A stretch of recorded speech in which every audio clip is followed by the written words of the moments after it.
Hey,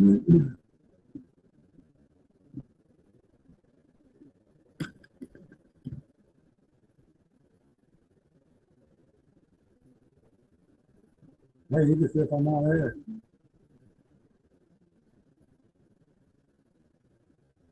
Yeah, let me turn this music.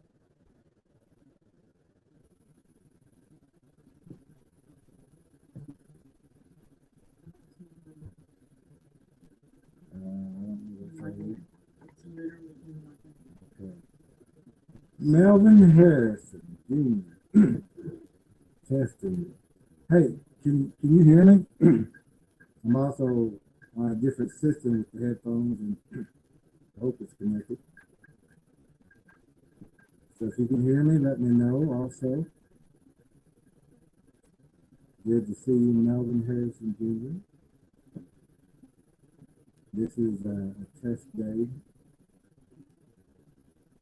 Just trying something out because we got to figure something out. We have one day to figure this out. So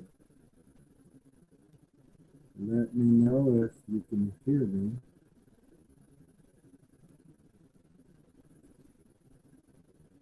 Volume's up.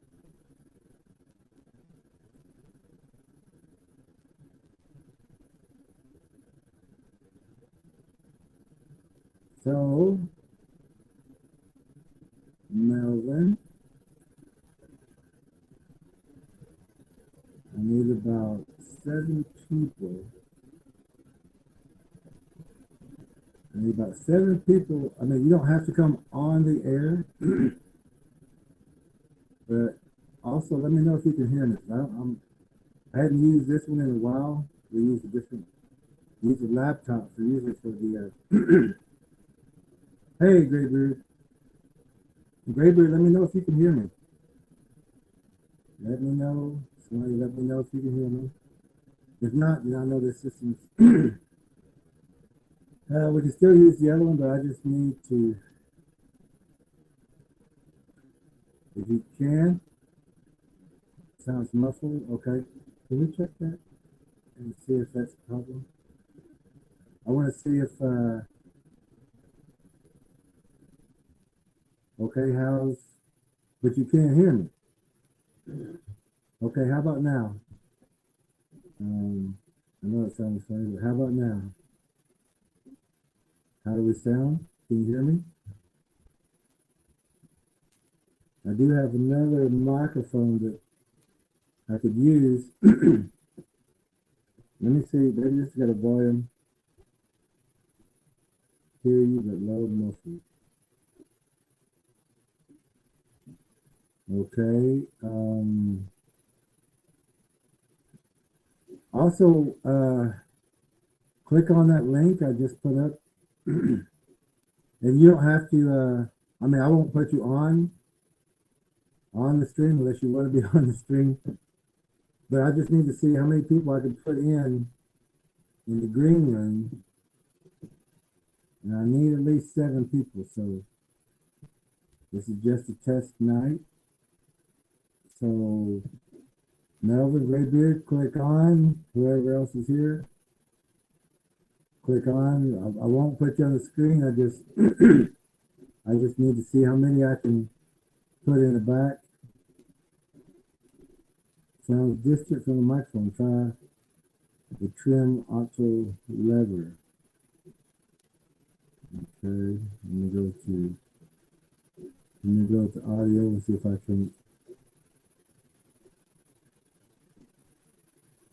Oh, okay. I see what's going on. Let me try.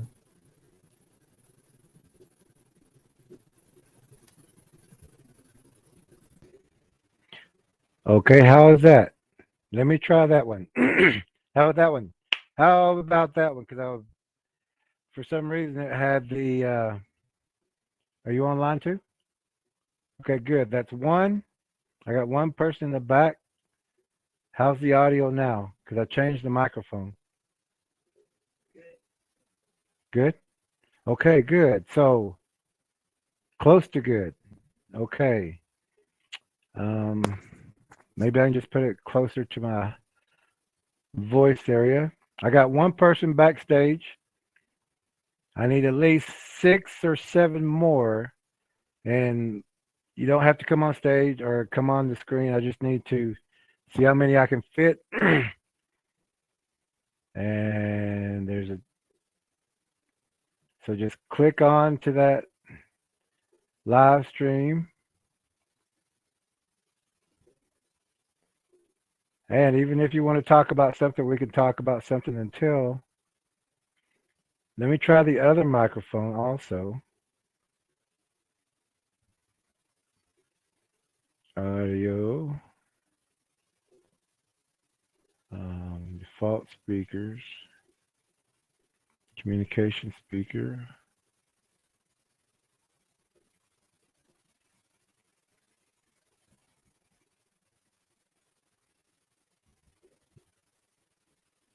Let me try this one.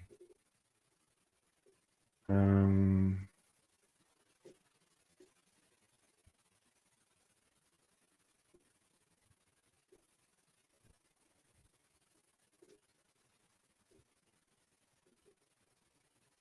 I'm going to try this one.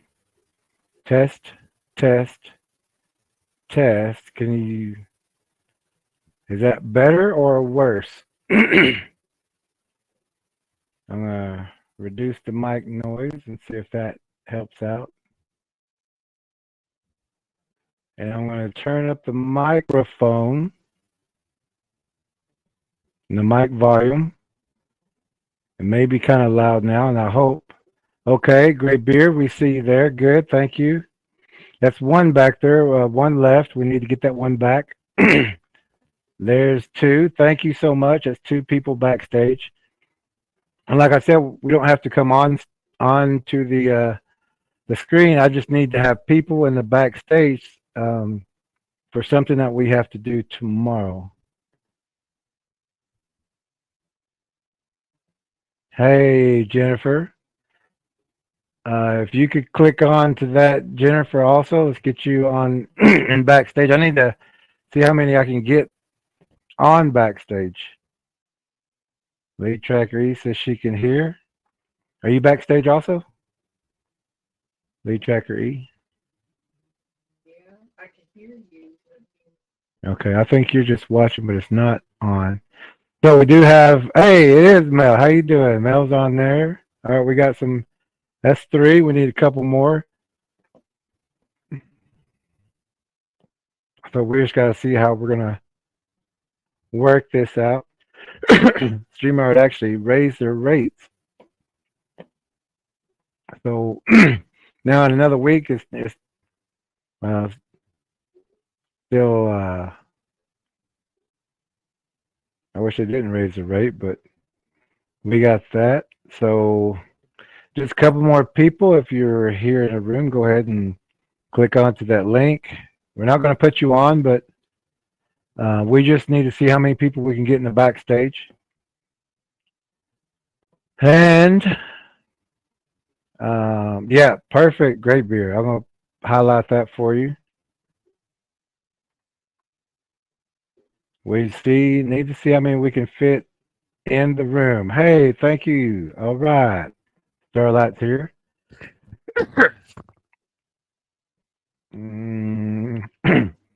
So we need at least 3 more people. 1, 2, 3, 4. Sorry about that. So we need another. I need some drink or something. I just ate some salty French fries and my throat's a little dry. But okay, we need about 3 more people. Okay. Oh yeah, that'd be an extra. Good job. So we need about 3 more people.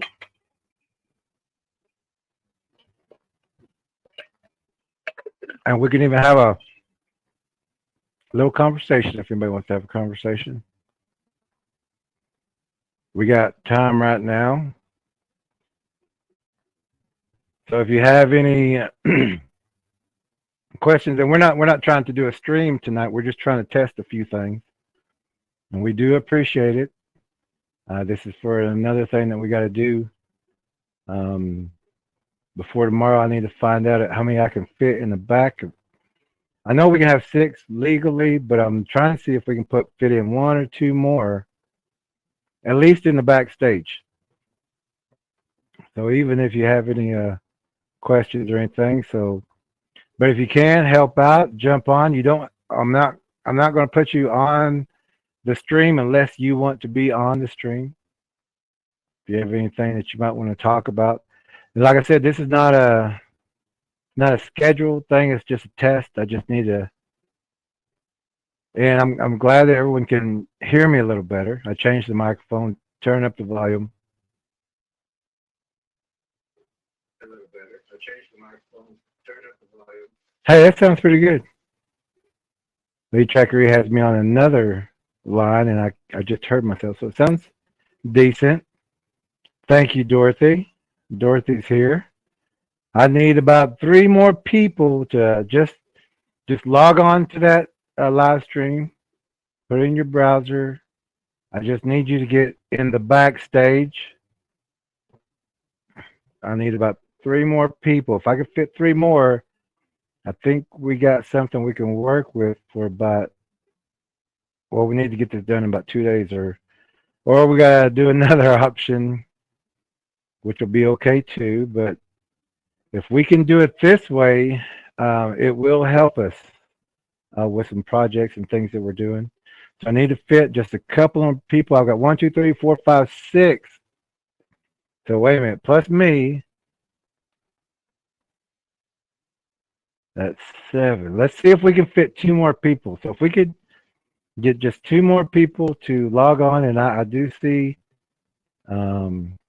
Graybeard, Mel, Lead Tracker E, and Lead Tracker E is actually on 2 systems to help out. Dorothy, Starlight. Let me see if I can log on myself. If I can log on too, that'll be another one. I guess I'll go. You went through YouTube, right? And logged on there. Okay. So I'm going to see if we can get on. So I need at least 2 or 3 more people. If we could log that on, and you don't have to come on stage. It's just to help us test. We're trying to see how many we can fit. If I can get 2 more. If they could log in through their phone and their computer. Yeah, or if you have if you can. I come from a mixed race family. My mother is white, and my father. Oh, that was a YouTube thing. That was not me. I'm going to go to the channel myself and late night tests. I'm going to turn this volume down. I want to see if I can log on myself. And so if there's 2 or 3 more people, well, it looks like everyone who is in the room is in here. Hey, thank you, Dorothy. She has 2 devices. I want to see if I can log on myself. Oh.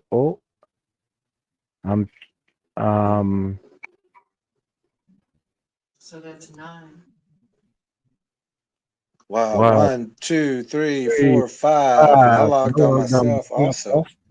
See, there's the camera. There's me.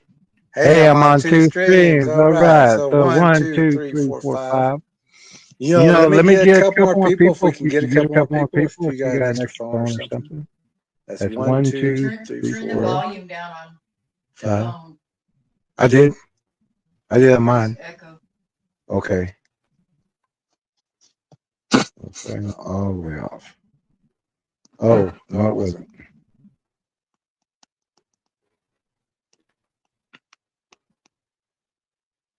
Yeah, okay. I'm going to have to log off because there's an echo.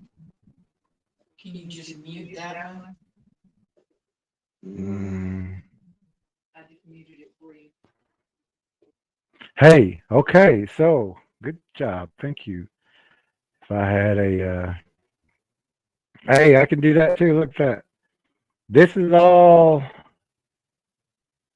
things from the Bigfoot things that we found out there. There's a twist. And what we do is we cut off just the section of what we're wanting to show. We're not trying to bring the whole tree in. So we take saws out and cut off these sections so that we can show you in our presentations. So I've got 1, 2, 3, 4, 5, 6, 7, 8, 9. I think we're good. I think we're going to be okay. But if we can get maybe 2 more, 2 or 3 more, and you're just coming on. This is me right here, so we're not putting you on stage, not unless you want to be on stage. You're more than welcome to. But I just need to see if we can get 1 or 2 more. I know it's late night. Oh, this says guest 2.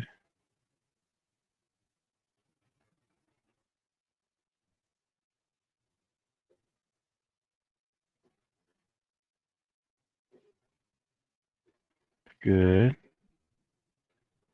Oh, there we go. Muted mic on that one. 1, 2, 3, 4, 5, 6, 7, 8. Okay. So, 8 besides you. Yeah, I think we've got it. I think this is going to work. Dorothy's got like 12. Dorothy's a tech center. Dorothy's got 12 remotes and TVs, and I like that, Dorothy. And thank you for helping, Dorothy. You she come on with 12 different devices. That's good. 1, 2, 3, 4, 5, 6, 7, 8, 9, 10. That's great. In her living room, and she's got a wall of screens. Yeah, she's got like, when you go into the control center, you go into a secret agent. There's a screen here, screen there, screen. I have seen people that's got screen here, screen there, and a computer and that kind of thing. But okay, so I think we're doing good. Like we said, this was just a test night, and I'm so glad there's so many people who's able to help us real fast. That's going to help us out. Ran into a little snafu, and so we're having to work out how we're going to fit up to 10 people whenever our trackers get back together. Right, yeah. 10 people right there. Plus me? 9 plus us is 10? Yeah. Okay, great. All right. This is so good. But so it seems everything's worked out. Everything's going to be great. Our volume's good. And we'll be using the laptop, but tonight this is just a quick test. So I use the webcam that's on the computer. I haven't used this one in a while, and I haven't used the headphones in a while. So this is great. I'm going to go ahead and log off of this one. Oh, that might end the stream.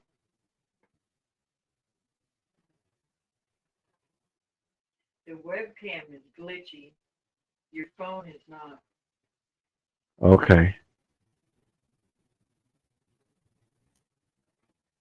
But we won't be using the webcam.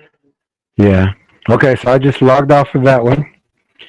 That leaves us with 4, 5, 6, 7, 8 plus us 9. Okay, this is going to work. There's Mel. Hey, Mel's got 2 devices. That's perfect. Nice. Thank y'all so much. Now, I'm sure we could do something for about 30 minutes if they want to talk. If somebody wants to talk. So if anybody has any questions, or if anybody wants to talk about anything, we could probably answer some questions for about 30 minutes, or you could have this as your time, or we could just say hello to each other.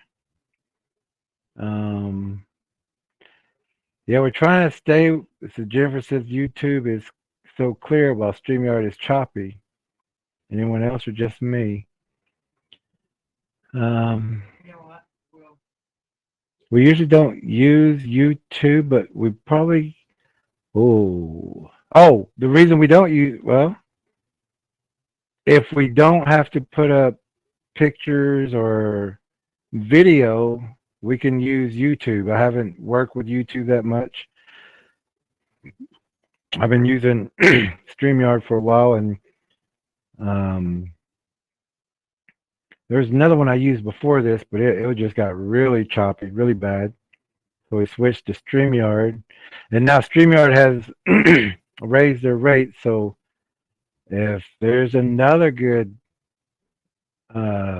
streaming back there that anybody knows about, that we could probably think about using that one. I just hate it when they raise their rates without telling you or giving you any fair warning. It's 30. Let me see. It's the cheapest plan is $35.99, and we have some of that we can spend on that. But we're used to it being $25, and that was reasonable for the access and everything that comes with it. And we wouldn't mind spending 25, but when they raise it, that's another 10. And right now we're just kind of tight on what we can spend and what we can't. We didn't pay the StreamYard because we wanted to keep the lights on and keep the stream going so we could keep sharing more information. If you watched the stream from the other night, we talked about the DNA, the Melba Ketchum DNA results. And that's some of the things that we share on here, information like that. And we like to keep sharing it. And the only reason we need StreamYard the way it is because we can put the pictures on there. We can put what's it called? It's mostly just the pictures that people send in or the trackers send in. But we can play videos, but we just can't put pictures up. Like I'm going to try to click a picture and see what happens.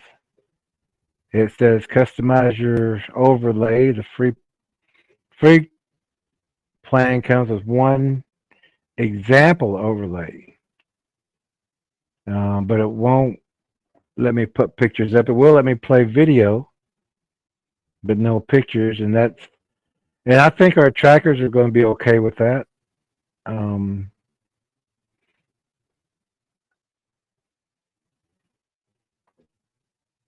And I'm okay with that we can. And Gray Beer said, last night was a very good stream. Last night was a good show. Oh, thank you, Dorothy. And see, we can't, yeah, we can have comments and we can have the private chat. That's good. At least that. And we can play videos. I'm going to play a real quick video. I hope you like it. It's only about, let me play one of the, one that's short. Let's just test this out. I'm going to test this out real fast. It's only about 50 seconds, so bear with us. Oh, we're safe.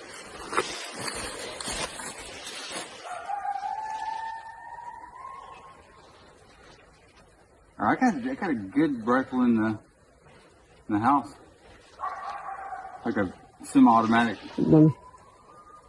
The judge is in there. That's coming from up there now.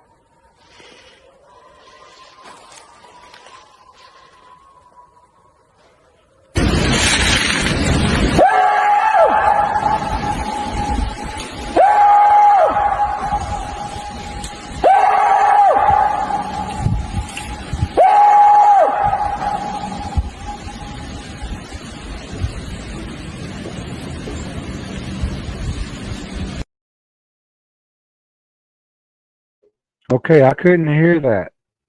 Could anyone hear that video? And I can't hear you right now on this. Um, let me see what's going on.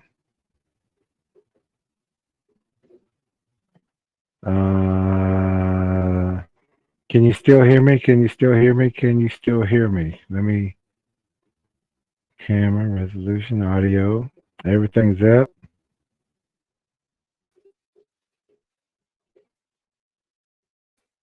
I'm turning my mic as high as I can get it up. Test, test, test. Can anyone hear? Okay, okay, good. So was anybody able to hear the video that was played?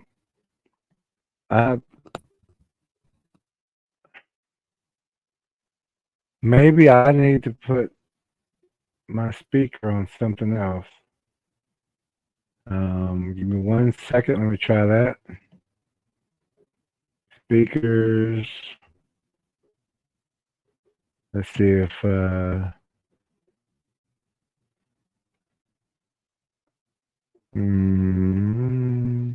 gonna try this one. See what happens. Test, test, test. Okay, now I'm gonna play that. This one is a 7-second video. Let me just see if I can hear also. Be 1 second. Take 7 seconds.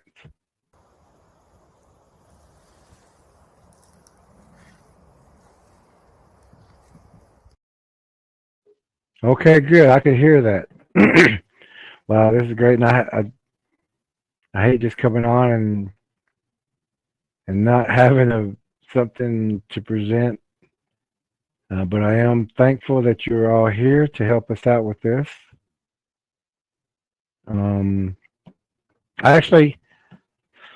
would like to also see if we could get, I hate asking, but if somebody could come on just to say hello, hello, hello on the screen. If you want to volunteer, I can click on your screen and add you to the link here just to see if I can hear you also.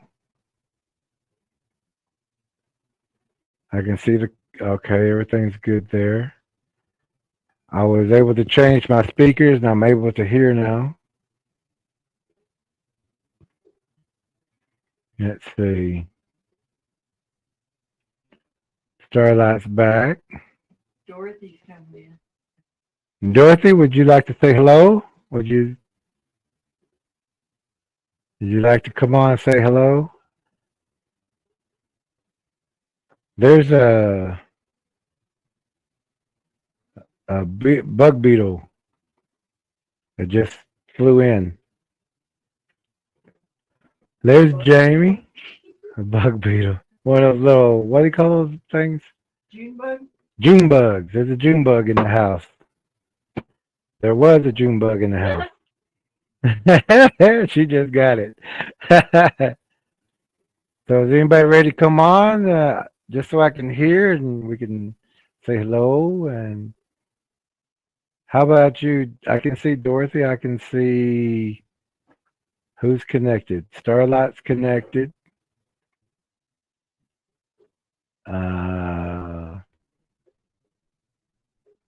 Jamie just entered the chat. Jamie is here. Jamie, let's click onto that link also. I want to see how many I can get back in the back room. So let me know if you want to come on just to help us out and say hello. I can see some backstage. So how about you, Dorothy? I can see Dorothy for sure. Would you like to come on and say at least about 15 words and then I can, okay. Okay, we're going to welcome Dorothy. She's going to come out and help us. I just need to make sure I can hear because whenever we get guests on, I need to be able to hear. I mean, we'll be using a different system, but we're trying to work this out for the next couple of things that we got. So welcome, Dorothy. We're going to put you on. Okay, I don't know how good the laptop works, but hi, everybody. Wow, you sound so good. You're so clear. I can hear good. How you doing, Dorothy? I'm good. You? Good. What is your actual handle? Is it Dorothy? Dorothy Metcalf. Oh, Dorothy Metcalf. Wow, I see you on Facebook all the time. With my Wow, little I blue should get. healer. I don't know if I've seen the blue hill, but I see you the likes and everything on there. Hmm. And I've been sending you, Emails. links and emails and things like that. And I, this is our first time to meet. I know. I think we've been friends and everything for a long time. It's the first time to meet. That's so Over good. a year I've been following you. Oh, it's been over a year. Hey, have you have any encounters or orbs or anything going on in your area? Which I hope not, Well, but that things have laugh been rough. that It's laugh. kind of weird. Something weird's going on at my work. The critters have been a little bit more active. My son and one of the other guys that work in the warehouse actually saw a part be lifted off of a shelf, held in the air, and then dropped on the ground today. Oh wow! Today, do you work in town or kind of in the I country actually work area? over in Manor, Maynard. just Oh, outside of Austin. It's about to get swallowed up by Austin. oh, okay, okay. Lee Tracker, he knows exactly where that is. We were actually talking about orbs and things just the other day. Um, actually, since we have you here, you mind if I play a quick video for you? Go ahead. Let's see if that works. Okay, and this may be some of the things that's happening with you, and this will take just a few seconds.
Red eyes in the forest.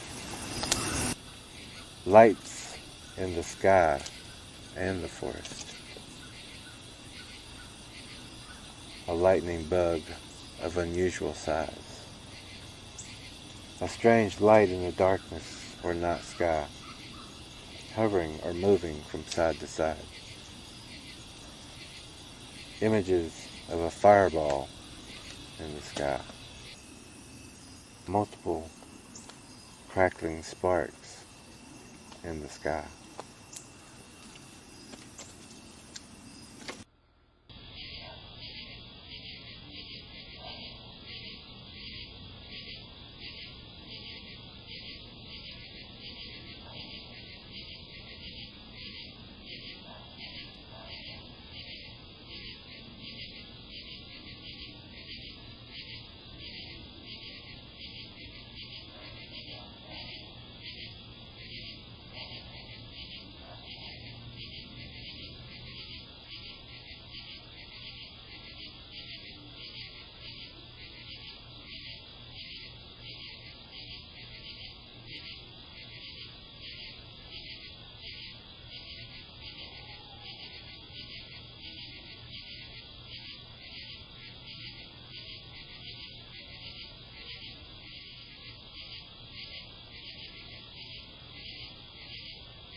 and all of that was, oh, I'm sorry, fairies that were in homes, and some of them were coming from the woods, and someone will ring that doorbell, move stuff in that area. But there's also translucents and what they call shadow people, which are also predators that will do that also. If you can get a game cam and put in there, uh, well, I would actually, the way we actually No, do we've is, seen them. oh, did you see like the shadow They people or they don't look the like fairies? shadows, but they'll mirror image us, and it'll look like us in the warehouse, and it's not us. The full size or Mm-hmm. smaller? Full size. Uh-oh. Yeah, but they've been there for ages, and they're just mischievous, whatever they are, and they don't mess with us normally. But it's ramped up again. Is it a food place? No, I sell What kind of parts. place? Auto parts. Yes, at a dealership. Is it like is it in the dealership area or is it in like the office area? It's in the warehouse, so Okay. off on the very far end of the dealership, Okay. and it does Trying to come think into of, the parts area where customers come in, because we had a clock on one wall and it stayed there for ages, but all of a sudden they didn't want it there anymore. uh-oh. So it sounds like you got some I would say it's some kind of, and there's nothing good about these things. Oh, heck no. Most of them are looking for food or some kind of energy from y'all or whoever comes in there. And somebody may have probably followed somebody in there, or I well, think they there's were there. many. Yeah, I was about It's to say been there's there many for some ways. time. I think it was on the land. Yeah. Well, what's been going on in that land? What's Out there from the 1800s, everything. are you around a forest area or is it We're north of Bastrop. is that more of suburban or It was more farmland. okay? Let me see. What? Have they ever cleansed it Yeah, have you ever? spiritually? Well, I don't think you've cleansed it. No. Okay, I was No, thinking because it's time for that. yeah, and everybody's going. Well, it's not my dealership.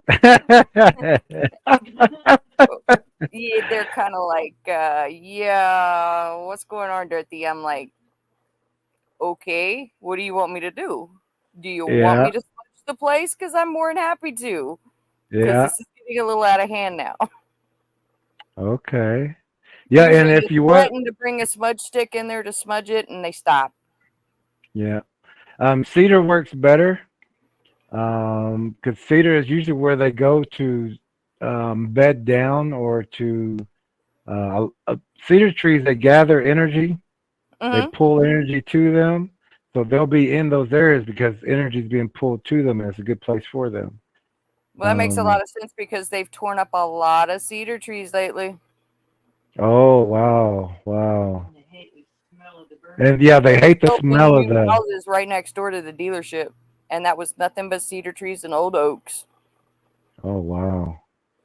So you may have some translucents up in there too. And they can hide in the smallest shadow corner that even if it's just a little shadow that's in the corner. I mean, you don't even think about it, but it's a little. Yeah, and this Yeah. warehouse, Oh, we especially just, warehouse. Yeah. and I think the activity is amped up because they just added a second story into our warehouse. Oh So there was wow. construction in there.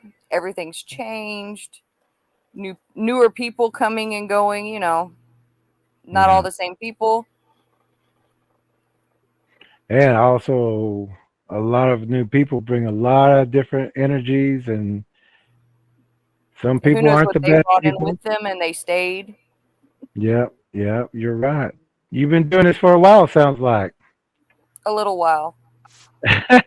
My first big incident was when I was in high school out deer hunting. What happened there? Walking back, we were at a deer lease, and 96 deer season. Coming back from my deer blind at the front corner of this property. Walking back just before I hit the highline wires. You know, you get that feeling when you're being followed. Mm-hmm. Turn around. Excuse me. See a buck with his nose to the ground just scooting away, right behind me. I'm like, what the heck? And then I hear something else over in the tree line. I'm like, So I just kept going. I never walked with a loaded rifle until that time.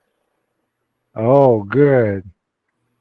Tell you the truth, when we're out in the field, we're always loaded, and a lot of people don't do what we do. We walk with it off safety, because that click, no matter how you try to be there's no quiet, stopping that click. That's always going to be audible to something. yeah, it will. And especially when it's quiet out there, that click carries. So, and then, Echoes. oh yeah.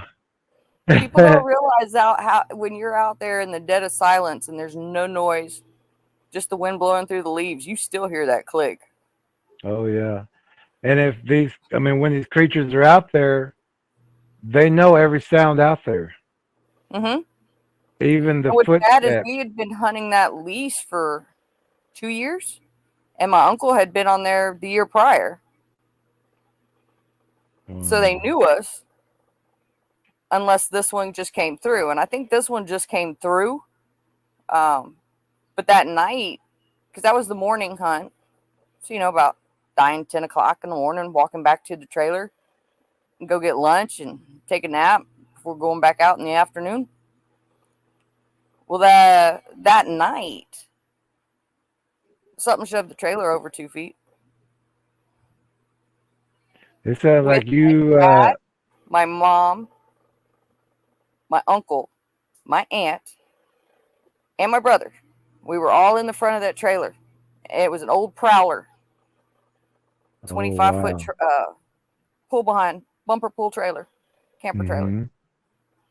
That's the kind we stayed in Tennessee. My dad and my uncle go, oh, it had to be a cow. My dad's like, wait, where's the cows? Where's the cows? There's no cows here. Wait a minute, where's the cow?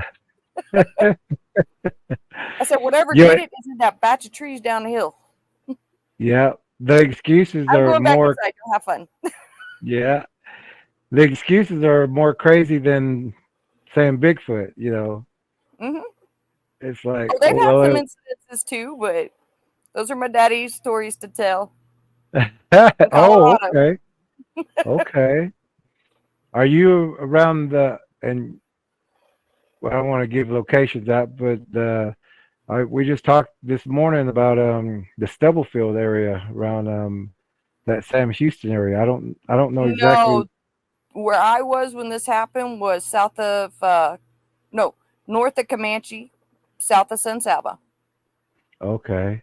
And this is all in Texas? In Texas. My daddy's got more stuff, but that was in Colorado. Oh wow. We got a lot of things going on here, but I mean, ours is kind of getting under control, but they still come in from time to time, and like we tell people, it's a constant deterrence, an upkeep, and knowing if anything's changed or not, trees or things like that.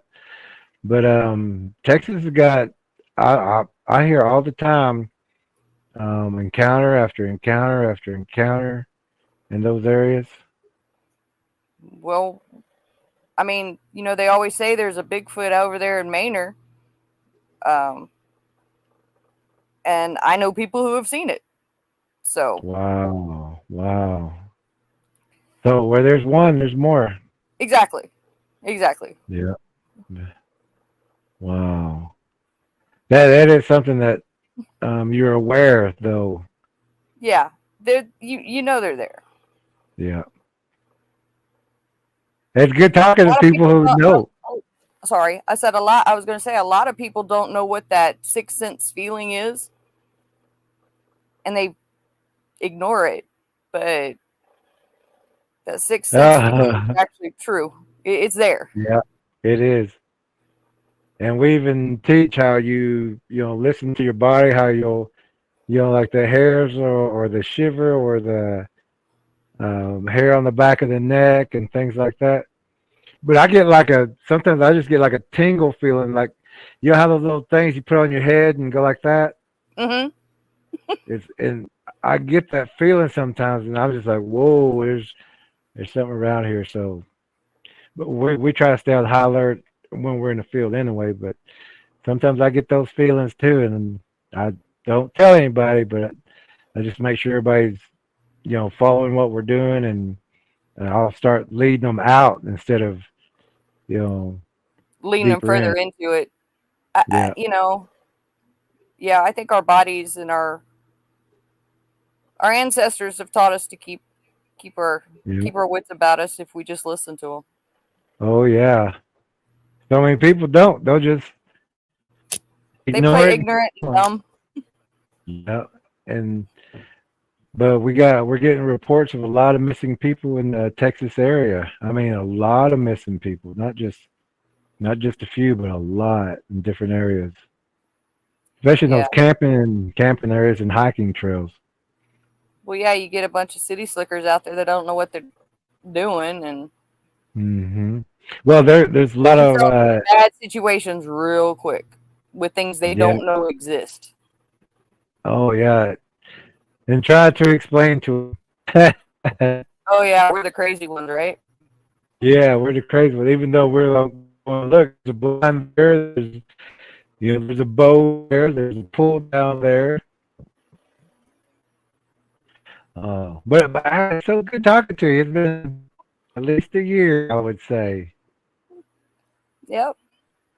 I think Lee Tracker E might come on in just a second too, huh? Maybe.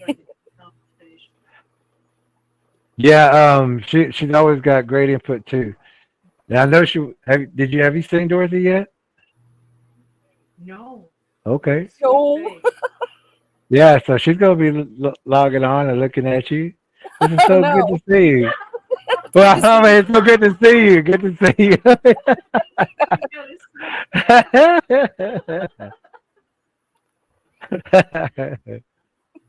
Let's see. Jamie here says that he can use cedar to smudge. Yeah, use cedar. Smudging is more of a threat. But cedar is more of a I'm going to burn your house down kind of thing. And we've always used cedar after wars and things is to get things off of you and away from you, but cedar is to kind of like pointing the gun at them. Okay. So that's going to be good. Yeah, it's but yeah, we have been getting reports from Texas of decapitations, of heads getting popped off or pulled off, and things like that. There's also missing people. There's lakes around there that people are mysteriously multiple drownings. People just getting pulled under, and we know that they hunt in water also. You want to hook you on now? You want to tell her we just learned today about the... Well, hold on. Oh, okay. That was. I'm trying to figure out... We're trying to see what we can say. Because we have trackers all over the area, and they send us information and locations of things. And but whenever we get, you good? Ready? Okay. All right. Let's welcome Lead Tracker E. She wants to say hi to you also. So. Hi, Lead Tracker E. We're very glad to meet you officially. Yay! We just learned today about a unidentified deputy telling someone that there's been over 40 people go missing in the woods there around Stubblefield Lake in the Montgomery County area. Big hot spot area for the in the Sam Houston National Forest for the Bigfoots. Yeah, So I was looking at some land out there, and I looked at my son. And I was like, "No, we're not going there." Good. Yeah, they've had a bunch of land there, closer to what was that little town just north of Houston? I can't think of the name of it. I'm sorry. It's been a few months since we looked at it, and I saw what was north of it. I was like, "No, I'm not going near Sam Houston." like Cleveland or Yeah, I think that's where it was by. yeah, I was like, that "No, whole we're not area. moving anywhere near Sam Houston State Park." No. Oh yeah, yeah.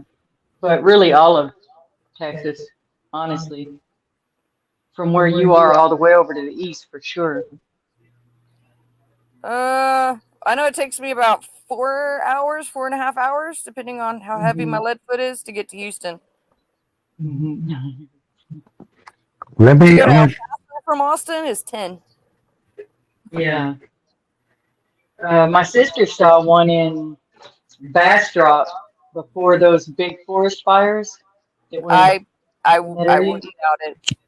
running across the road, and they had some kind of facility there that she believed was a sort of a lab, and that they were creating some sort of monstrosities in there. And before that, or was shortly after that, that the forest fires came, and they said that it was the electric company fault, but there was some question about that. Yeah, that fire was pretty nasty. My brother was They're working horrible, out horrifying. there when that was going on in Bastrop. Yeah, we were there at the time. Yeah, he was That's working at that. frightening. Yeah, But you know, he the said that weird thing something was you else. would look over, an explosion would happen way over there, and then it happened way over there. It's like they were trying to. They were either trying to take care of something, That's maybe what we thought. wipe Yeah. something out that wasn't supposed to have been there. Yeah. Then you're following exactly what our thoughts were on the matter. Yeah. He said the way it was burning out there was crazy, and the tires that these trucks had to have on them at the time, they had to withstand a high amount of heat. It was nuts. Mm-hmm. And when Hawaii happened, it reminded me a little bit of it. Yeah, that was really weird.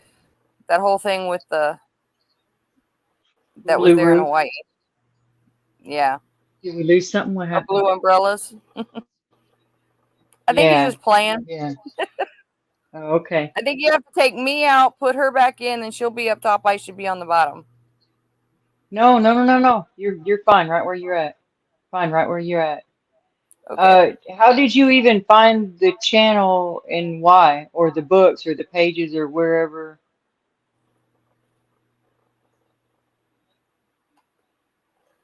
Well, I don't know who You all you have remember? following you, but Josh Turner, Wolf. Oh, okay. PRT too. Okay. Yeah, we've got a lot of people that that's how they found us. So we're grateful for that. And we're thankful for your encouragement all the time too. Okay, I'll be right back. Okay. My cam went off, so you can hear me in the background. Can you hear me, Billy? Yeah, we can hear you. Okay. I gotta figure out why this one. So how did they react today when you saw something float? You didn't see anything else? Just It the thing wasn't me. floating? It was my son and one of the other guys. There's 3 of them that work in the warehouse. My son caught it, watched it happen out of the, from his peripheral vision. The other gentleman that he works with in the warehouse was looking at it straight on. And then the other guy just heard it hit the ground. He's like, what just happened? What did he lift? What did it lift? Out of that corner. We're not going there. What did it lift? Just a part? An AC hose. Wow. Okay. Well, it sounds like they handled it pretty well, though. Oh, well, yeah, my son's been. Yeah, we lived in Maryland for quite a few years, so he's had his own run-ins with things. Is that where you are now? Is in Maryland? No, I'm in Austin. Okay. Okay. Born Yeah. and raised in Austin. Austin Yeah. has all those That's probably how you even know Josh. Yeah. people in the lake. Yeah, a lot of I missing swear people I met there him when I too. was younger. You what? I swear I knew him when I was younger, but I You may can't. have. Probably ran into him Especially somewhere. when he says he always worked down at 6th Street and stuff. And well, when I was younger, 6th Street was a safe place to go play. It was a lot different back then. I lived there for a little while, and I lived off of 3rd Street, and I could walk anywhere. It wasn't frightening back then. Yeah, It's it's not that. turn the volume off on this one. Up. Okay. Something's giving feedback now. Okay. Okay, so you're using that one. Yes. And you can And hear I us, have Dorothy? this in. Should I take off my earphone? I'm just using my Can you hear us, laptop. Dorothy? Oh, you're listening through there. Yeah. Okay. And I've she got can the hear volume us? down on the phone, but She can she's hear in. us? Dorothy can hear us? She can hear us fine. Okay. Yes, I Can you can hear hear y'all Jerry? fine. Yeah. Okay, this is the computer stalled out.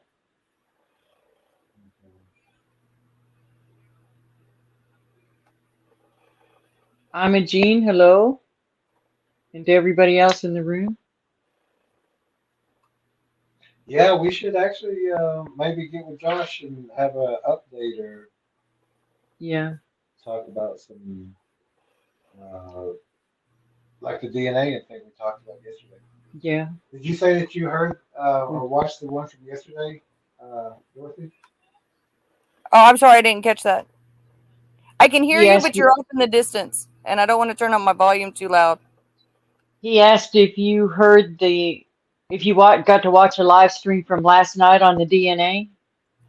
I did. I watched it on the replay today while I was at work. Oh, good. Good. Okay.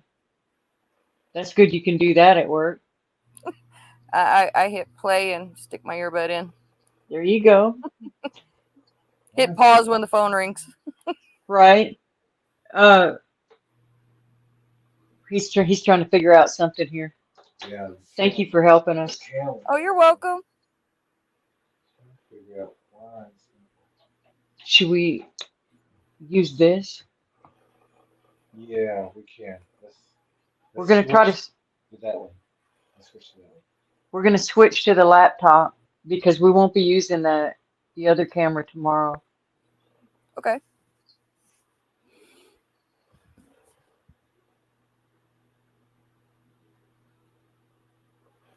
So how you going to do it?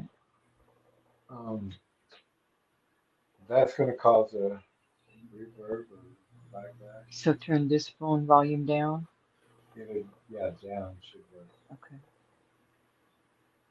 And take the Band-Aid off of that one. We have a Band-Aid over the camera on the laptop. Okay, now I can't hear her because volume back up. Will you say something, Dorothy? There's a really bad feedback coming from you, Jerry. So Turn that one off. just turn it off altogether.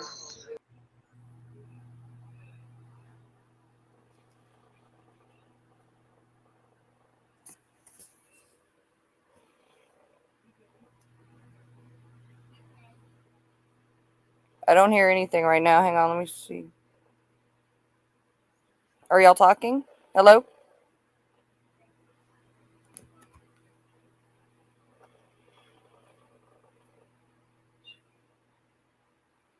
Okay. Would it help? Now I hear you. Would it help if we unmuted? Yes. Hey, that might work. Yeah, there you go. And then we'll even turn the camera on. Humor too. Imogene says You turn that Texas camera has on? an enormous homeless population. They absolutely do, and it's growing worse. And look, Yes. look what happened when we turned the camera on. Hey, look at that. And Jamie, yes, you can use cedar to smudge. Mm-hmm. And then also we use, prayers in using Jesus' name or Yeshua at the same time. And there's people that freak out about this smudging, but as far as for Bible believers, It's been a source of cleansing for a very, very long that time. he hated. That's what disgusted him when they were offering those to other gods. He didn't, we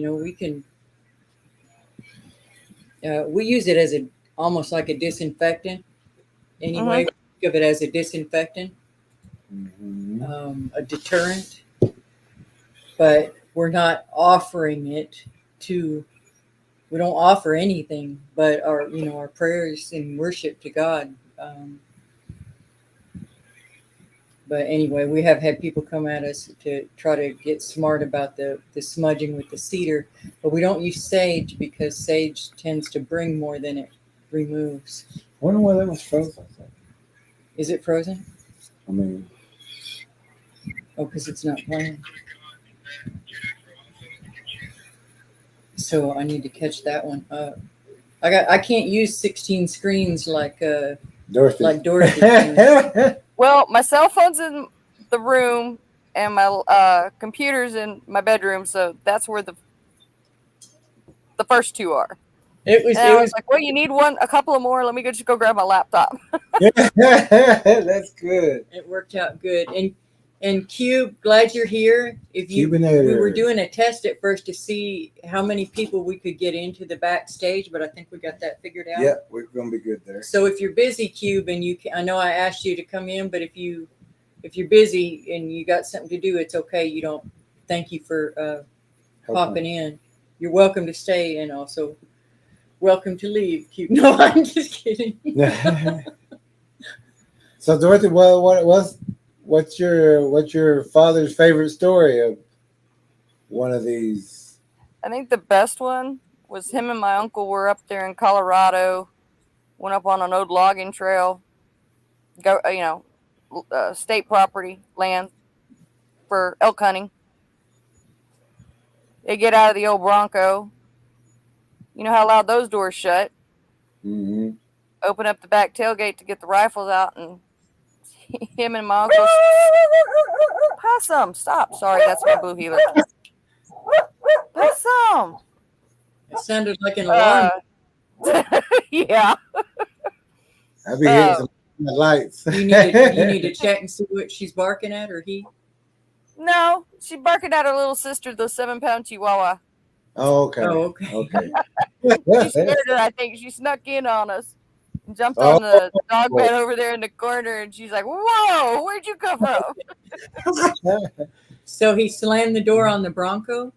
Yeah, they shut the doors on the Bronco, opened the tailgate, pulling out the rifles, and up the mountain further from where they're parked on the side of this old logging road. Sounds like somebody's taking a Louisville Slugger to a tree. Yeah. And that was the first time he experienced something like that? He sat down and he thought back. He goes, I think that was one of the first times. I think there was more before that, but that one sticks, he said stuck out with him. What did he think it was at the time? Or did he Some know? idiot chasing the elk off.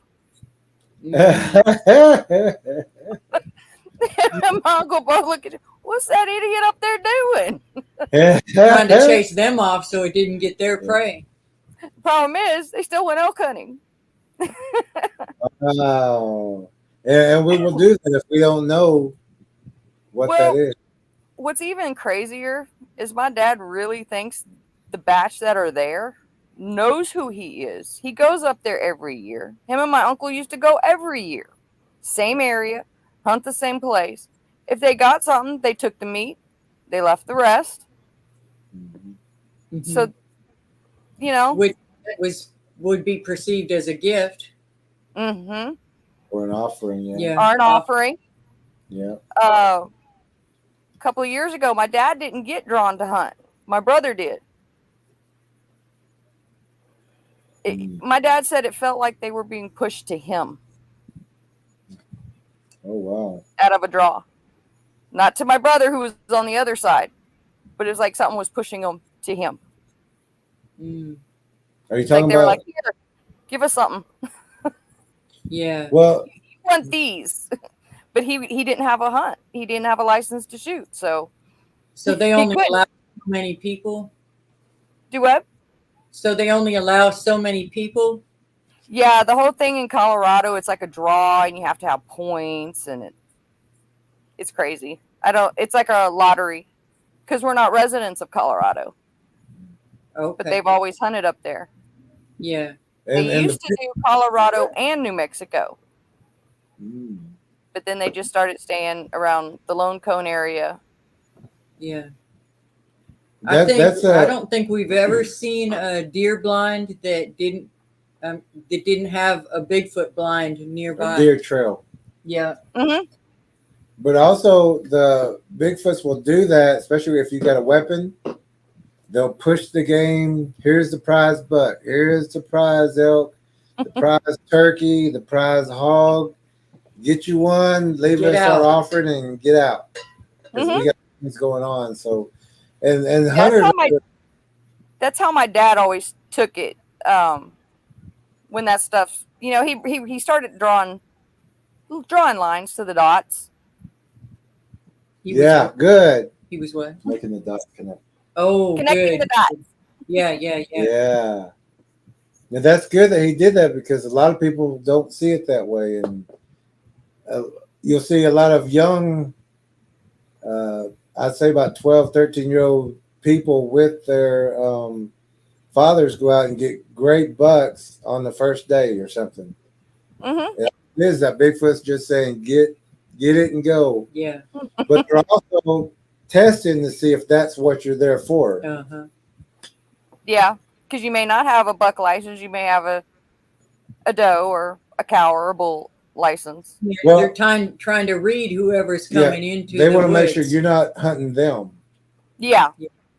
So they're going. And like I said, with him and a lot of people, they hunt the same areas.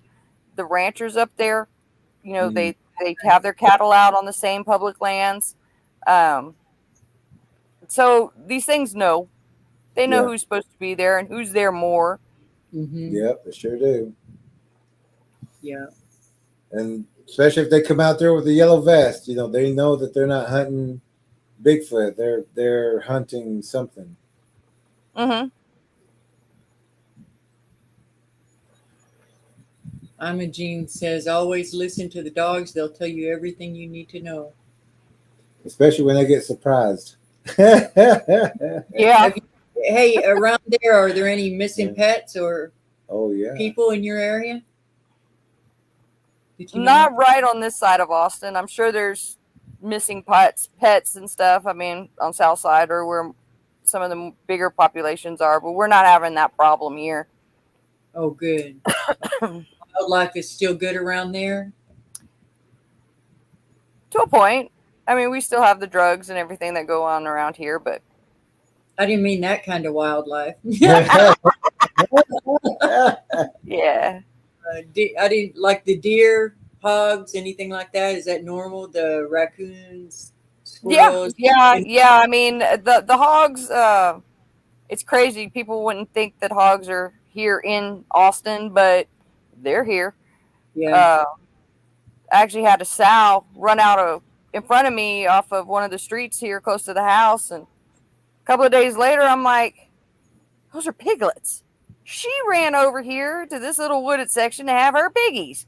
Yeah. She had about 15 little piglets with her. Wow. Oh, wow. They're really aggressive then, too. Oh, yeah, they are. But where they were was just a little triangle of land that's undeveloped, blocked in by 2 main roads and then a highway. But I guess she figured it was safer there than down in the creek bottom where the rest of the critters were. Yeah, right. And also, Bigfoots will send these pigs out in front of cars.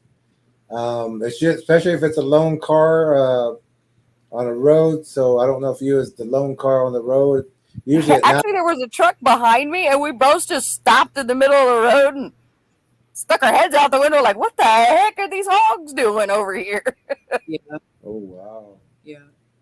Sometimes they'll run them out in front just to get you to to hit them to slow them down so they can get them. Yeah. That Well, or they can get you and or that when they're done. 90% of the time people get out of their car, or if they have the accident, they're there. Yeah. I know the night that deer I hit, a deer shouldn't have come off that hill like it did. Wow. But it was either we had a big old mountain lion down around the ranch in Johnson City, so it could have been being chased by that or a bobcat. But you have buck drunk and chasing after a doe. Well, when that happened, was you the lone car? Yes. The Bigfoot will chase them into the cars. I had a buck hit me. I didn't hit it. Same thing. It kind of jumped off a ridge and straight into the car. And I didn't even stop because I was going to pick up someone from their job, and it was dark, and I was like, if I get out, there's nothing I can do here in the dark to help it. And I just kept going, and I'm glad that I did, because I didn't know at the time that those can be traps. Yeah. Well, luckily, right where I was, if I screamed loud enough, my uncle in the old rock house would have heard me. Oh, good. We got a friend who's got a scar across his cheek right here from a deer that came out and just barely hit the car, but the horn caught him right. He had the window down, just caught him right there. And but they also knew that they were the lone car, of course, going about 50 Bigfoot area, and it was pushed out in front of them. Yeah. But it happens anytime there's a lone car out there, or it can happen even in daylight, as long as that's not a high traffic road where a lot of cars go. If it's a country road or something, or an isolated road, they will run out. They'll actually run out themselves to get people to jump out of the car and take a picture, or just to stop and pull over. And that's why you'll find a lot of missing people with cars with their doors open, or truckers, yeah, that too. Rest stops and things. If they can get you out of that car, or there's been a lot of stories, truck drivers, out on the road, out on the highways, they'll just pull off on exits, and I've just never been one to do that. Now you got to get me somewhere where there's lights if I'm traveling. Good. There's a lot of I'll stop at these rest areas and pull up right next to an 18-wheeler. I'll go sleep anytime next to an 18-wheeler. Yeah. A lot of people complain because they keep them running, but oh no, that's a lullaby. I'll go sleep to that. But I can't believe these guys and ladies that just pull off on these exits out in the middle of nowhere. It's like, no, what are you thinking? Yeah. Wow. You're a sensible woman. I wouldn't do that. Good. What's the oddest thing that's ever happened to you? Oddest thing?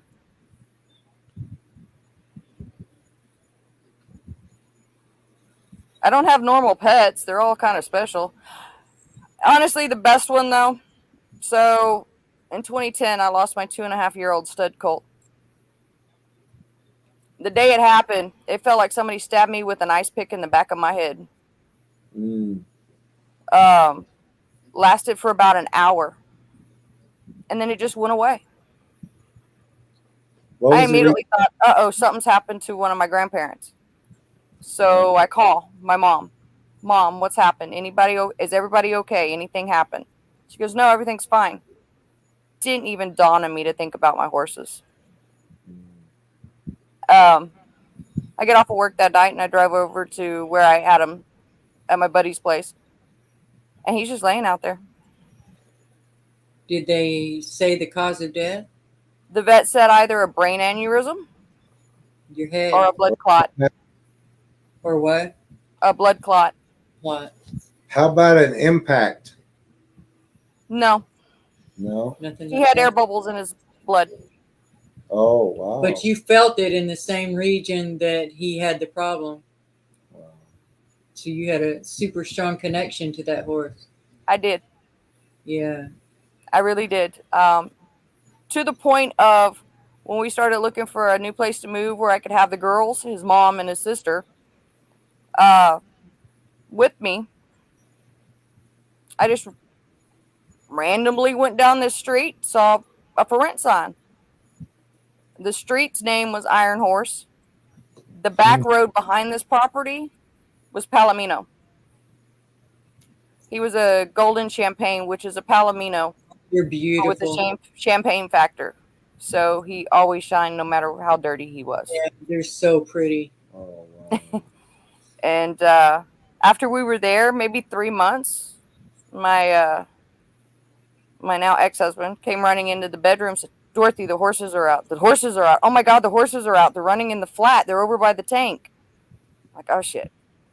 So I jump up, grab a jacket, slip on a pair of boots, and run out the back door.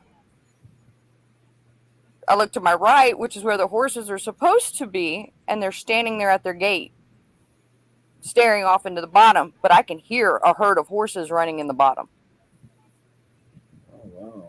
And Jeremy, he came out the back door, and he's like, you hear them, right? Where's the girls? I was like, they're over there. And about that time, you heard him nick her. Oh, wow. And it was his. Just like a dog. He had his own particular Every sound. human has their own voice. Every animal has their own voice. And it was his nicker, and his mama answered him. Hmm. And then you just heard the horses all in the bottom take off. But never laid There eyes was on. no horses down there. Do you think that it could have been mimicking those same sounds, just like the Bigfoots will mimic people? And I know No, I think it dogs- was him Yeah. coming to say goodbye, Yeah. just to check on us. How long was that after that happened? About a year. Wow. Huh. Hmm. And he's, I don't know. Sometimes I feel that he's still around. But I mean, when I say people don't believe how tight of a connection you can have with an animal. Yeah. But that one was a different breed. It's like, I don't know. It was just different. Ever since the moment he was conceived, You knew. Yeah, he was special. Have you always? I wish he could have spent more time here. Mm-hmm. Yeah. Have you always had horses? You grew up No. with them? That was when you got older, you started getting into them? Well, I've always loved horses. Yeah. My earliest memory is me on the back of a horse that was called Blackjack with my uncle, who's no longer with us, in a diaper. Evil Roy Slade. I don't know if you remember that movie. It was a guy from Addams Family, John Aston. Uh-huh. Or was it that? Or no, it was either him and his horse, or it was Duchess and the Dirtwater Fox had a horse named Blackjack. I think it was Duchess and the Dirtwater Fox. These two, there was two of them. It was Blackjack and Big Red. But I was bareback with my uncle in a diaper. I remember that. And I remember looking off of this horse with my uncle and seeing my dad riding Big Red. That's a good memory. Yeah. And then you just took that love into your grown-up years and decided to get one. I did. And then I was offered a free breed to a stud, and that's how I ended up with this stud I had, Torx, that passed away. And then we moved to Maryland, and they're like, do you want to rebreed her? And I'm like, no, I don't think so. Because, I didn't know really how the situation was going to be. It was going to be bad enough trying to board a stud. Even though he was only, a year and a half old, a lot of people have bad feelings about non-fixed animals. To me, you leave them as they came unless you need to fix their brain. Make them think straight, Yeah. And he never once showed anything other than, Crazy. Yeah. okay, I love Yeah. everybody. I'm not going Aw. to push my luck. And I mean, he was with a herd of, let's see, his mom, who ended up getting bred somehow or another, bred. So I ended up with Ratchet, him, and then his little sister Bit. A little bit of a surprise because she wasn't supposed to come. So you had those three, and then where I boarded them, he had two geldings and an old mare. You would think the stallion would want to be head honcho. No, He huh? was bottom of the totem pole. Just a sweet horse. Yeah. And I had just found a nice lady who was willing to take him in and do some, first rides and get some wet saddle blankets on him. And she beat me out there one night where we were going to meet up. And she's like, well, we're here. Is it okay if I go over to the fence and call? I'm like, yeah, his name's Torx. He'll come. He'll be looking for a treat, though. She goes, oh, okay. They didn't expect him to just come up like a puppy dog. Oh, And he did. She's like, I wish I hadn't already had my mare lined up to be bred. I'd ask to breed to him. Because I've never met a stud like this. Because she was literally one of those women that says, there's no good studs out there. Oh. And I'm having trouble understanding the name. Will you spell it? Torx. Torx. You know the Torx. star bolts Yeah, on your okay. car? Yeah. Okay, that's cool. I couldn't quite tell what you were saying. And the reason I was kind of asking about the horse and the death is we know that these Bigfoots will either suffocate, they'll break the horse's neck, trauma to the brain. We got all it takes is one good swift kick and they're gone. Yeah. But there was nothing. And that herd of horses never walked that trail he fell on either. Wow. They made a new path headed out of the barn, and it went like a U. They would not walk where he laid. Wow. Yeah, horses and cows will do that too, though. Mm-hmm. Like cows, if one of them passes or even gets struck by lightning, they'll still follow that when the rancher comes out and pulls it, to get to remove it, they'll all still come and like they're saying goodbye to it and everything. Yeah, we've had that happen. Unfortunately, we've lost a couple of heifers, a couple of the cows, We're not always at the ranch, so if something happens and the calving doesn't go right, plus there's coyotes, and like I said, there is a mountain lion that wanders through every once in a while. Me and my dad have both seen it, and I've seen its tracks, and it is huge. But yeah, they'll follow where you drag them. They'll follow the trailer if you lay it on the flatbed. Do you see out there at the ranch, do you see any signs of bows or X's or pull downs? Not where we are. Not where we are, which is actually kind of shocking because it's out around Pedernales Falls. Oh, I love that area. That's so pretty. Yeah, we have a friend who's lost. Well, he still has. Well, last time we checked, he had maybe down to 1. 4 out of 12 horses, and these Bigfoots are taking them one at a time. And last time we checked, there was only 4. But when we went to his home, probably about 2 weeks ago, we only seen signs of 1 horse. As far as the droppings. But we didn't actually see the horse anywhere. He wasn't home. Usually, the horses are right there by their. They stay up close. Yeah, they'll come like a dog if somebody comes up, they want to see what's going on. Yeah, or they'll start walking and following the cars, but there was no horse out there this time. Like, who's gonna give us goodies? Yeah. So we called around and talked to somebody that knew him and said that he was okay, the homeowner. But we actually talked to him to find out how many horses are left and where are they. And Bigfoot Odyssey did it's episode 88. There's a guy named Mark Copeland.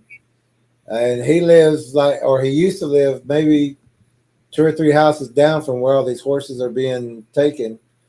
And he has documented Bigfoot and shadows, and also that his kids have seen him, and they were watching his kids when they got off the bus, and the kids were explaining that there's a big hairy man or a couple, always waiting on him and watching them.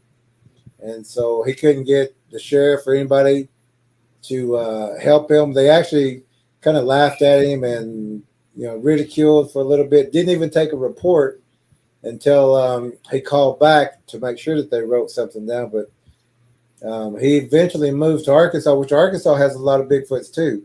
Mm-hmm. So it's not like he Escaped them. He just jumped into a bigger fire. Yeah. But maybe they're not as nasty as whatever's going on there, because either they're really old, hence the reason they're taking something like a horse that is more trusting and not going to flee if they play their cards right. Because, I mean, literally, you can lead a horse to slaughter. You can lead a cow to slaughter, sheep, goats, But deer and stuff, you got to be smarter than they are and quicker at times. I remember it's almost like maybe whatever's there is just really, really old and just easy food. Yeah, well, these are pretty good, well-maintained horses. He rides, he goes on trail rides, and even his favorite horse is gone now. But he said with one of them, he was watching it. It went just kind of around the tree and dropped. And these are all healthy horses, and he don't want to even, I guess, maybe not even consider the possibility of Bigfoot, even though we found tracks of all the evidence. We found everything. We actually have Bigfoot on video from his place. Oh wow! Let me see if. Pistol, where are you going? He's had a big buck up on his front porch. It's a trailer house, so they're up high. Come up on his front porch under the only light out there. At the door, just like for safety, just trying to get away from that woods. But one of the horses that passed away when we went out there, all of the soft tissues had been removed from it. The horse is there, but just the typical Bigfoot, predator Bigfoot stuff. Those are nasty ones. Oh, my fear is what's going to happen to him when all the horses are gone. Yeah, that's why we wanted to call around and check on him, make sure he was okay. But he was at a senior center having dinner, so he was okay. And they make it look like an accident too. Yeah.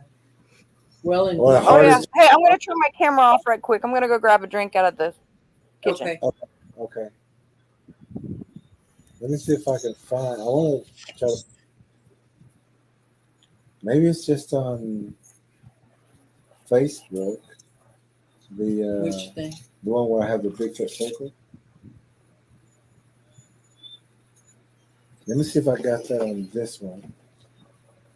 And if I do, we can play real fast. Okay.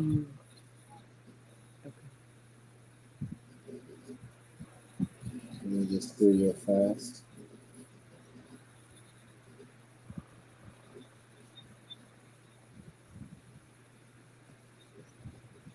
It's only It's only right around 3:00 for Cube in the daytime.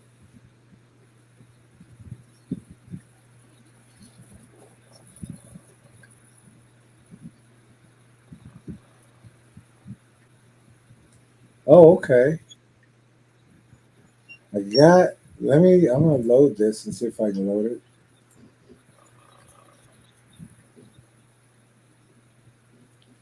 Maybe that's the one. Let me check. Facebook. Okay, sorry, I stepped away. Oh, it's okay. We appreciate you coming on short notice like that and helping us. It's okay. Do you want me to go ahead and turn off the other two, or are you all good on your testing on how many people you could get in there? I think you've only got one on though. Okay, let me go turn the other two off. I'll be right back. Okay. I'm gonna try to load this.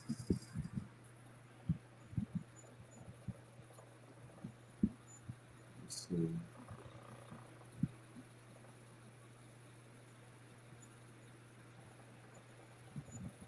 Imogene, are you still in the room? Are you in Texas? Imogene. I love that name. I like that name. That's a pretty name, an old school name. You still in here, Imogene? Imogene, where are you? Okay,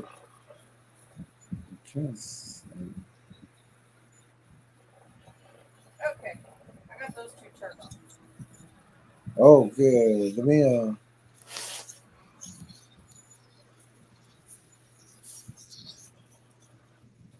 Okay, sorry about that. That's okay. I'm trying to see if I can find the. It's a real short video, but it's Yeah, I do have it. It's of the Bigfoot that's in the tree in his area. Maybe I can get it to load. Yeah, but that's just really, really concerning that they're taking out horses and not, unless they've already wiped out all the other livestock or wild game.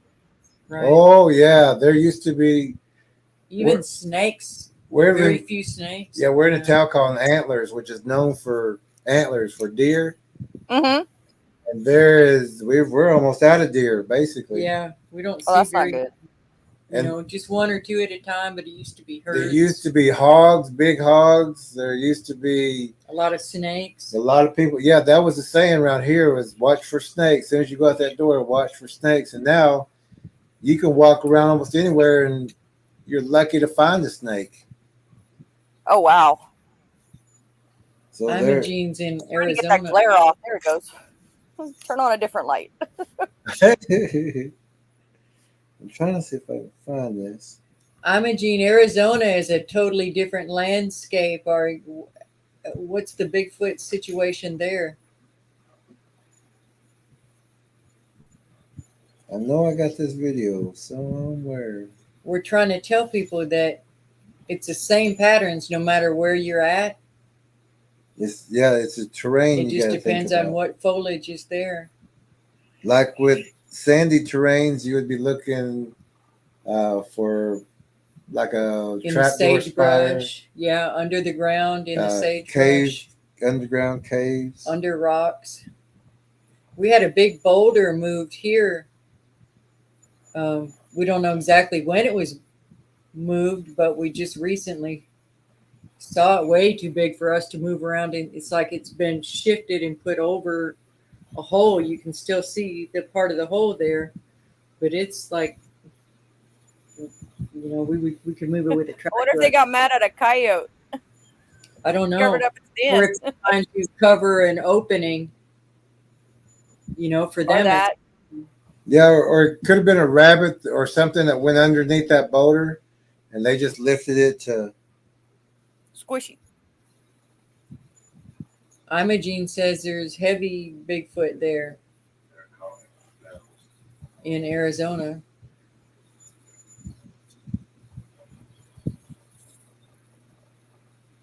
Wasn't there a story? I know it wasn't Bigfoot, but it was along the Rio Grande. I think it was in South Texas or southern Arizona, where the Border Patrol saw dogs, big dogs, attacking the illegal immigrants.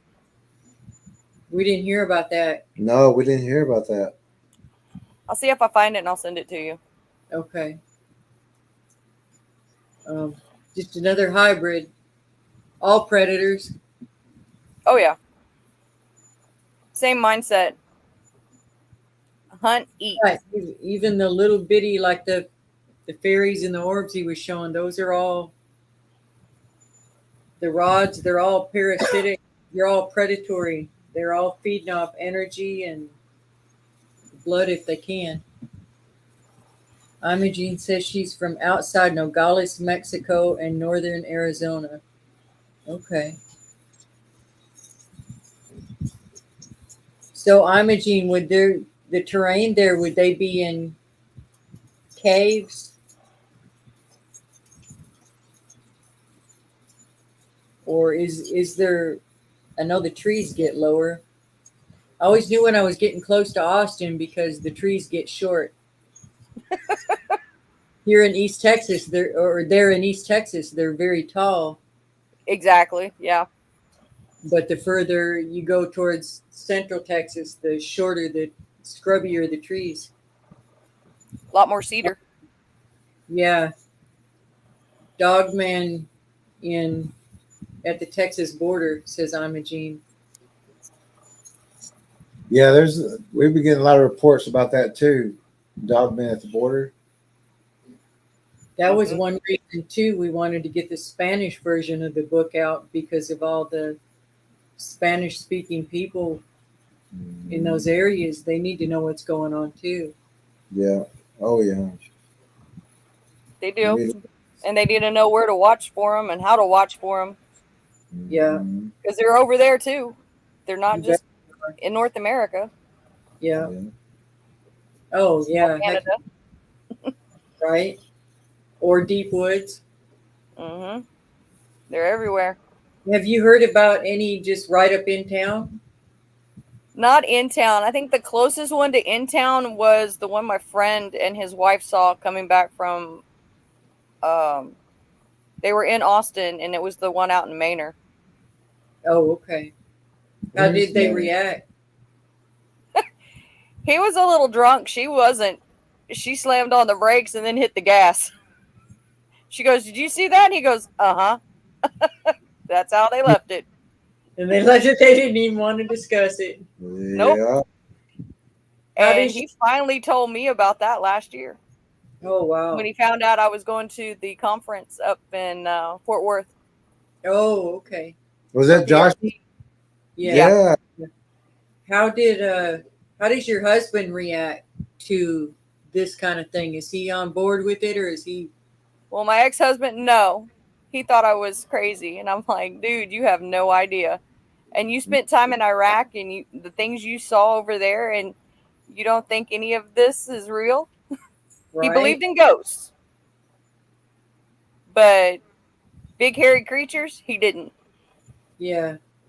And he thought it was a joke. Because the kids would watch that Finding Bigfoot with Bobo. And he always had that Gone Squatching hat.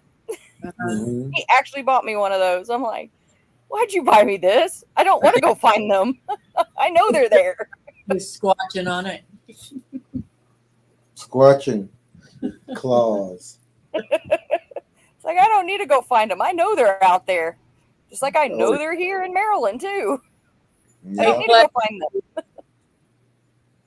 them. I think I'm going to be able to show you this Bigfoot. Looks like it's loading. It'll just take a minute, but like this one, we were one of the trackers came in and he wanted to track, and I was kind of taking my time, and he was in a hurry. He was like, I think he came in about 8 o'clock. We probably left about 10:30, 11.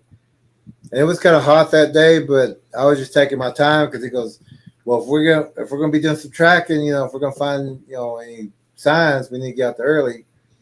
And I said, oh, they're out there. So it don't matter what time we go. It's just we just got to find their tracks and we'll track them. And we went out and sat. I mean, the birds started going off on us, so we sat down. We waited till they started calming back down, and there was no. What we say is hear a bird, find a bird. Mm-hmm. So we heard chirping, but we couldn't find the bird. So we said, all right, let's hold on. Let's wait a minute. And so we sat there for about 2.5 hours, and he's still getting antsy. Going, are we going to track? And I'm going to hold on. He's like, you're the laziest. You're the laziest tracker. You go out of bed late. You take your time getting ready. You get in the wood line and you sit down for 2 hours. I said, I know, but tell on you when you go out in the woods, and They sure do. all critters listen to them birds. They sure do. And so I was getting him. I was just saying, relax, relax. Good night, Q. Let's see what's going on, and it's just about ready.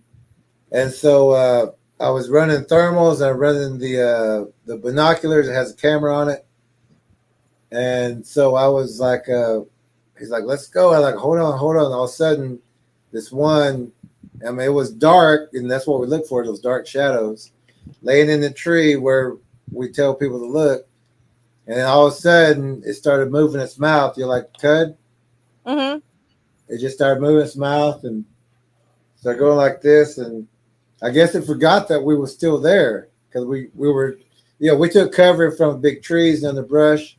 Everything calmed down and it started moving. And then it turned and looked and it seen that we were still there and it just froze. And but we weren't there to kill anything, or we were just there to track the land. And we come back and told the homeowner. This is before the 12 horses disappeared, or the 9 or whatever, 8, 7, 8 8 plus some. And so we come back and told them you got Bigfoot tracks, you've got 1 raccoon. We found a couple deer, maybe 2 hogs out there. But this is the area that's known for lots of game, lots of deer, lots of hog, problems with the snakes. And there was nothing out there. And so when we got back, we looked at all the video. And we're like, well, there's one. And there was one that had a skeleton-looking face. And it was there was a couple there, but they were all bunched in together, so you couldn't make any forms out. But you could see it was a skeleton face. I mean, just like a perfect skeleton face. Wow. Then you could see like something rolling off the tongue and dropping it with saliva.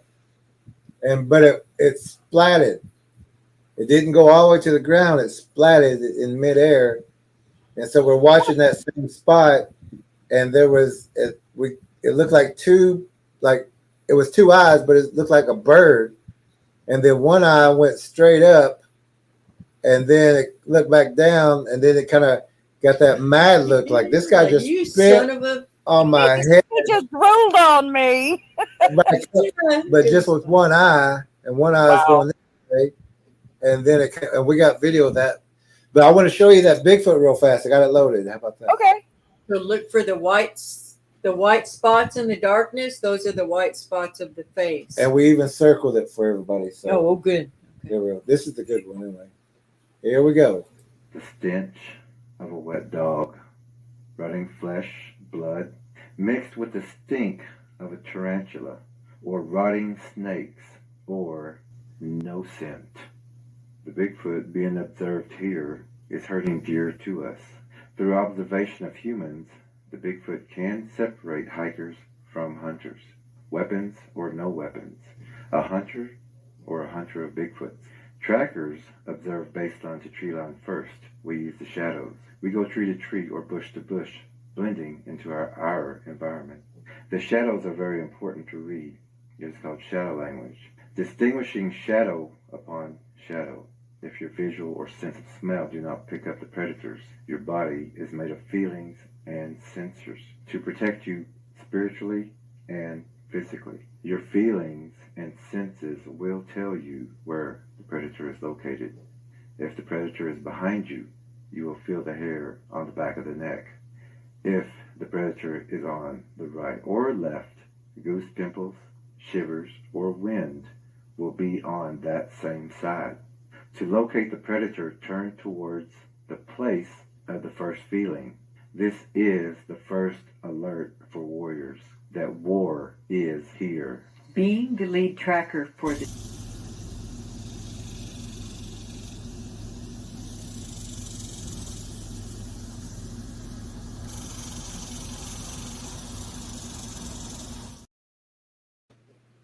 So did you see it? I did. What was the little thing walking around when you panned to the right? That was a deer that they was trying to push to us. Yeah, because all I saw was that one leg. I was like, "What is that?" Yeah, they wanted to see if we were hunting There for deer. Yeah. And later we seen two. Well, he thought it was two hogs, but in that same area, two black little things were moving in close to Kind where of we were. crawling on, doing the all four thing. Yeah. And then we looked up there, and there's that one in that tree, and he started moving without even thinking, and then he finally stops and like, They can sit still for hours. yeah, hours. So, and sometimes we have to set there for hours just to wait for movement, wait for everything to calm back down before we start moving. But we have that in the documentary, but we didn't circle it like that. And so in the documentary, people still may miss Having it. trouble seeing it. Yeah. And so we had to go back How and. do you miss that? They're right there. I know, They're and you way darker than the shadows. Yes. Yeah. Darker than dark. darker than Exactly. dark, yeah. But this, and you can see the movement and the head and everything, and but it is something to see, especially when you're out in the field.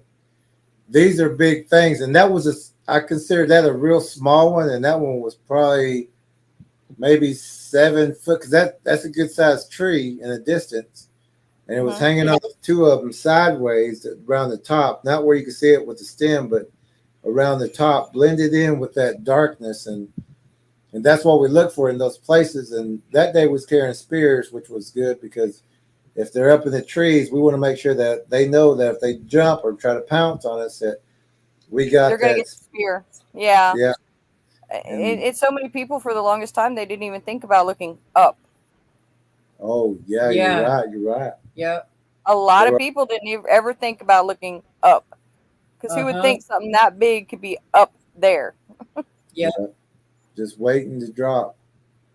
And when tracking and then the tracks disappear, they're sometimes it's just because they jumped up or out a long way.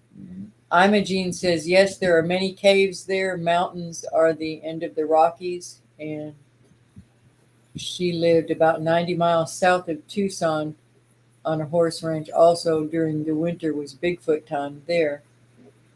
And winter time is Bigfoot time, because they're trying to get food before the first frost or the first snow, because whenever snow comes, they don't want to be making tracks out there. So when that cold weather starts coming in, they start gathering deer, people, hogs, whatever they can, and take it to the caves to hide out until the snow breaks, or if they can find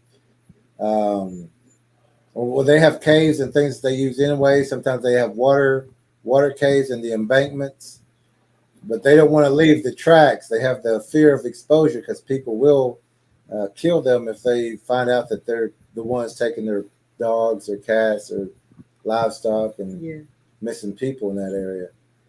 Platinum Dwarf has joined us.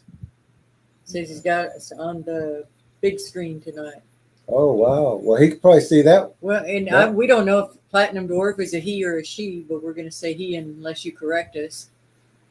And glad you're here. And hopefully he got to, or she got to see the Bigfoot. Yeah, we started out. We were just trying to test, see how many. I'm just the guinea pig. I said I'm just the guinea pig. We appreciate it too. Have you seen when we had some Bigfoot hair and we tested it and burned it? We're barely burned. Yeah, barely burned, or it just singed, really. It's like singed it, and that was it. Yeah. Yeah, Platinum Dwarf's a guy. Oh, okay. I didn't figure a woman would call themselves Platinum Dwarf. It sounded like a guy name.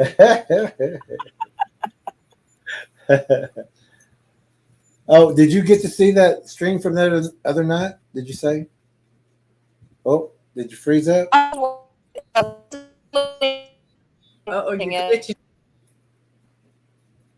You're glitching a little bit. It froze on a very pretty smile, though. Mm-hmm. Your screen is frozen. Or did she? No, she's froze right now.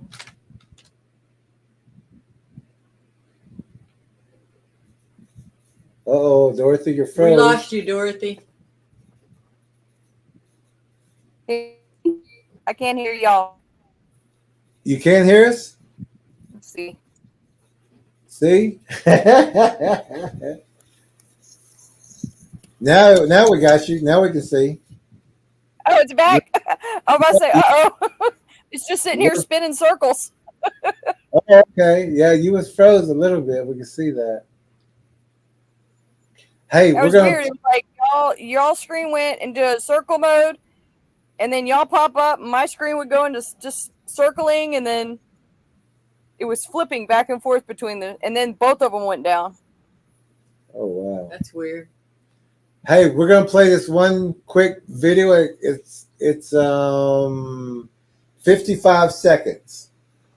And now this was kind of like the ex-husband who wouldn't believe you or didn't believe you.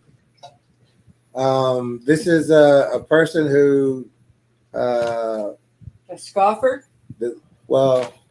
your Which one is it? family's scoffer. Which one? Out in the yeah, which one? But Oh, this one guy, hey, where's he come from? Was it Austin? I think this person had a friend from Austin who we was up visiting, and we were talking about Bigfoot. He starts, doing the scoffing, doing, okay, do you really believe that? Whatever. And so we wasn't with him or at this time. And he came down to visit some people, and they took him for a little walk. And so they're coming back from that walk, which is in around the Indian Highway here, which is called, it's near Tellahena, near a place called Green Hill Monster Road. But this back road is called the Old Indian Road or Old Indian Highway. And so they're coming back to the house, and they kind of know that something's there or walking with them. Get that feeling? Yeah, they got that feeling. Now this is the guy who scoffed. Just had that smirk when we're trying to tell them about things, like they'll have like, there, you retarded person. Yeah, sure. Yeah.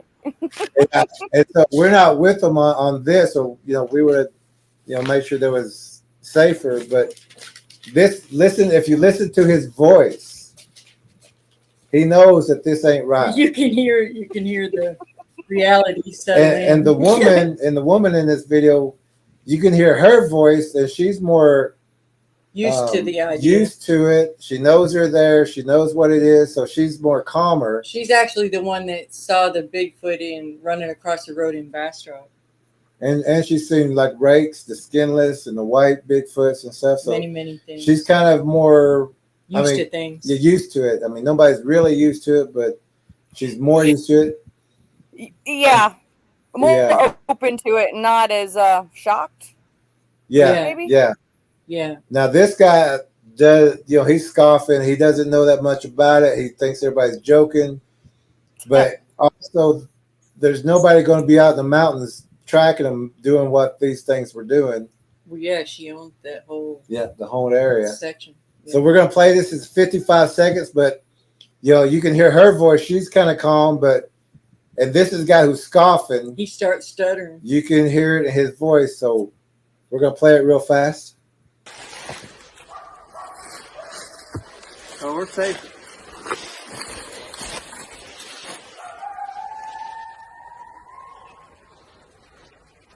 I got a good rifle in the house, like a semi-automatic. The judge is in there. That's coming from up there now.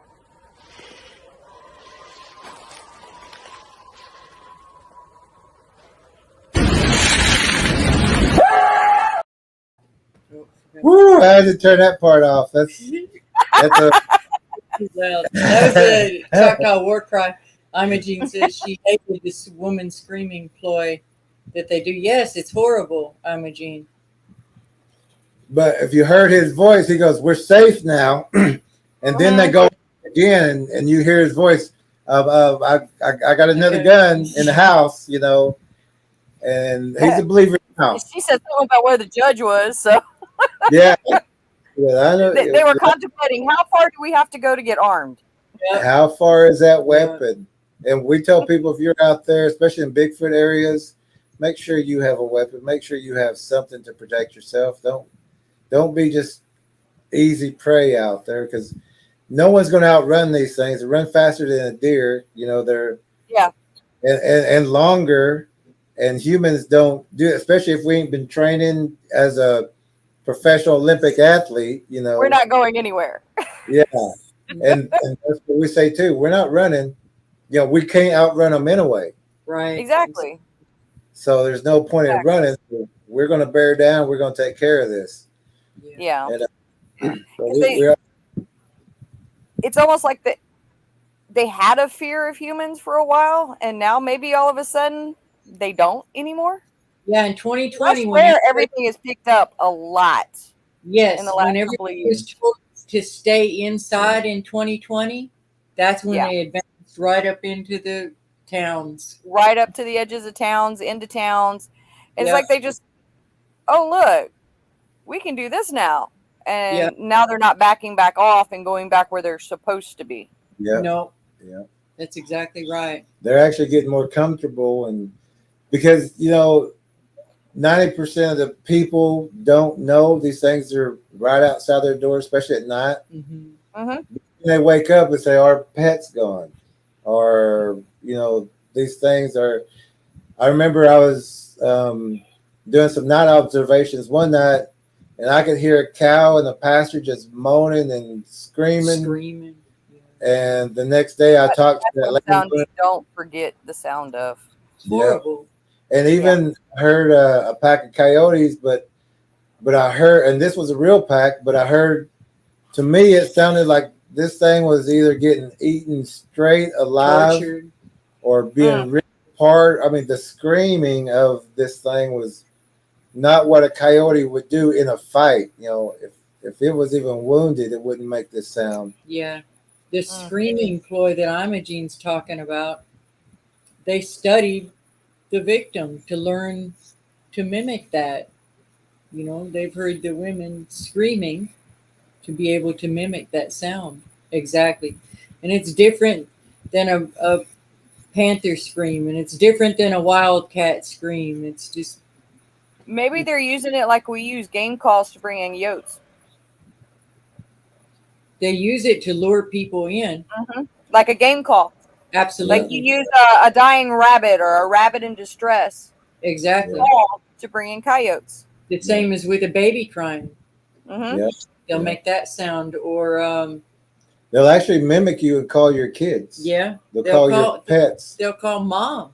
Yeah. Mom. We've had some trackers tell us that their children got called, ran around to the backside of the house and stopped. A 10-year-old girl. A 10-year-old girl stopped and went, "Wait a minute, Dad's not even here." She ran into the house. And the mother said, "I told you, don't play unless, don't go out unless I'm with you." But a lot of people just don't listen.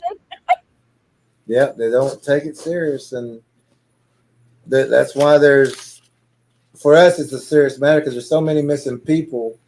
And it all gets blamed on human trafficking, and it's simply not. It's not all. That's happening. Yeah. But that's not all that's going on. And then the government knows more about them than they ever let on. Bet they do. Yeah. Yeah, they're covering it up. They're not only not telling, they're actively covering it up. Pressing people that are trying to tell. Platinum Dwarf says the Bigfoots have a big presence all over, but in my area of Clark County, Washington, they hang out along the Lewis River, Cascade Range, and into outskirts of town via greenways. Yeah. Oh, that reminds me. Let me play this real quick video. It's 46 seconds. And this was taken from the Melba Ketchum press conference. The first one. The first one in 2013, where we've only recently watched, so we're... Yeah. And she says they want to be left alone. We should leave them alone. They don't want nothing to do with this. And the other guy who's used to be a cop, you know, he says that's not true. He goes, I do most of my observations in town, and that was in 2013. And that was in 2013. Yeah. But let me play that for you. It's only about 46 seconds. And that is just not true. They avoid us like the plague unless they get to know us, like with the witness side. Something else I like to bring up too, and this is important because people have a conception, even that believe in these things, that these things are out in the wilderness, and that's just not completely the truth. There are some that are out there, but then there's many others that live right on the outskirts of these cities. They live in people's backyards, right beyond the fence. They watch people all the time. They may, take some of their garbage when they get hungry. Most of the sites that I've worked, are adjacent to housing developments in a lot of cases. They're right there. They are right in people's backyards, and people have no idea that they're like it. One of the food goes missing.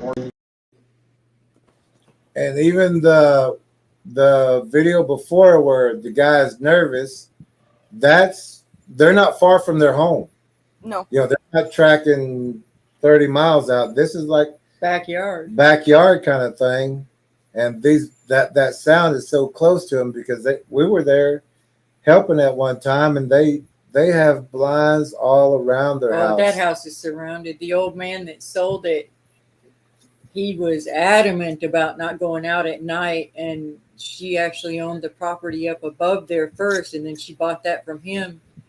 And when he was trying to help her secure her place, she was saying no, she wanted to be able to open her windows, and he's steadily going around with a screw every 2 inches, and the hardware wire, the real heavy duty wire, just totally ignoring her, screwing that all around every window. He's like, if you're gonna be up here, you need to be. He had some kind of cage that could, how strong chimpanzees are, but it was built somehow. I don't know how he acquired it, if he got it from a circus, where he got it, but must be chimpanzee proof. It's supposed to be. Pulled those. And they pull the bars apart, and that's the place where we found the log that you could open like a casket. Yeah, you pull it open, and they were laying in there watching through a knothole to where, and then there's a little tiny broken down barbed wire fence. On the other side of that was the wood pile that she would come out to. So they're laying in there watching her. It was disgusting. Bob says his neighbor up the street had his dog killed last night. Oh, no. I was told there was a horrible scream also. I will try to find out more about what happened. Oh, that's too bad. Platinum Dwarf says, yes, the government developed technology based on the Bigfoot abilities. Don't doubt it one bit. And then they're further mutating and weaponizing. And so now you got dogmen, walking wolves that have been seen with collars, with that they call assets, and psychos, the people that are making it even worse. Because they're just making them smarter. Yeah, they learn. And if we don't know that they're out there, if we don't know that they're studying us, we're going to we're going to take the garbage out at night. We're going to... or not even pay attention to what's going on around.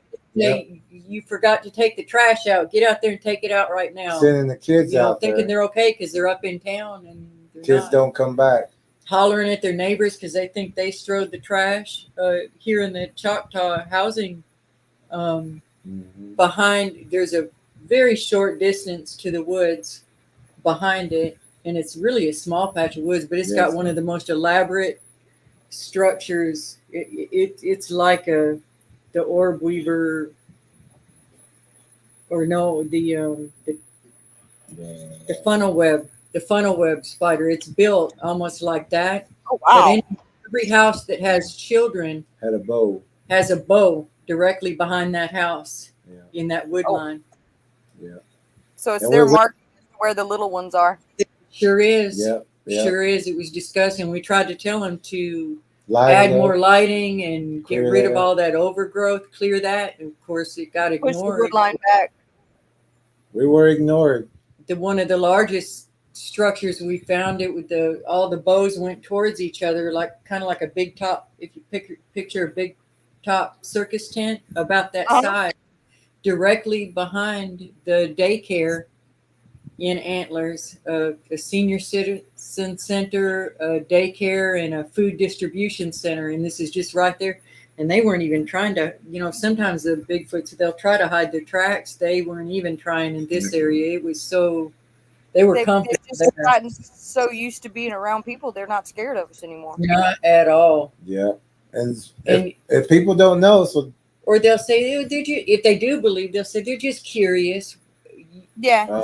Shoot any human that would be coming and trying to peek in your daughter's window, or building a stocking blind outside of your house, or taking your pets. Well, we would. Shoot.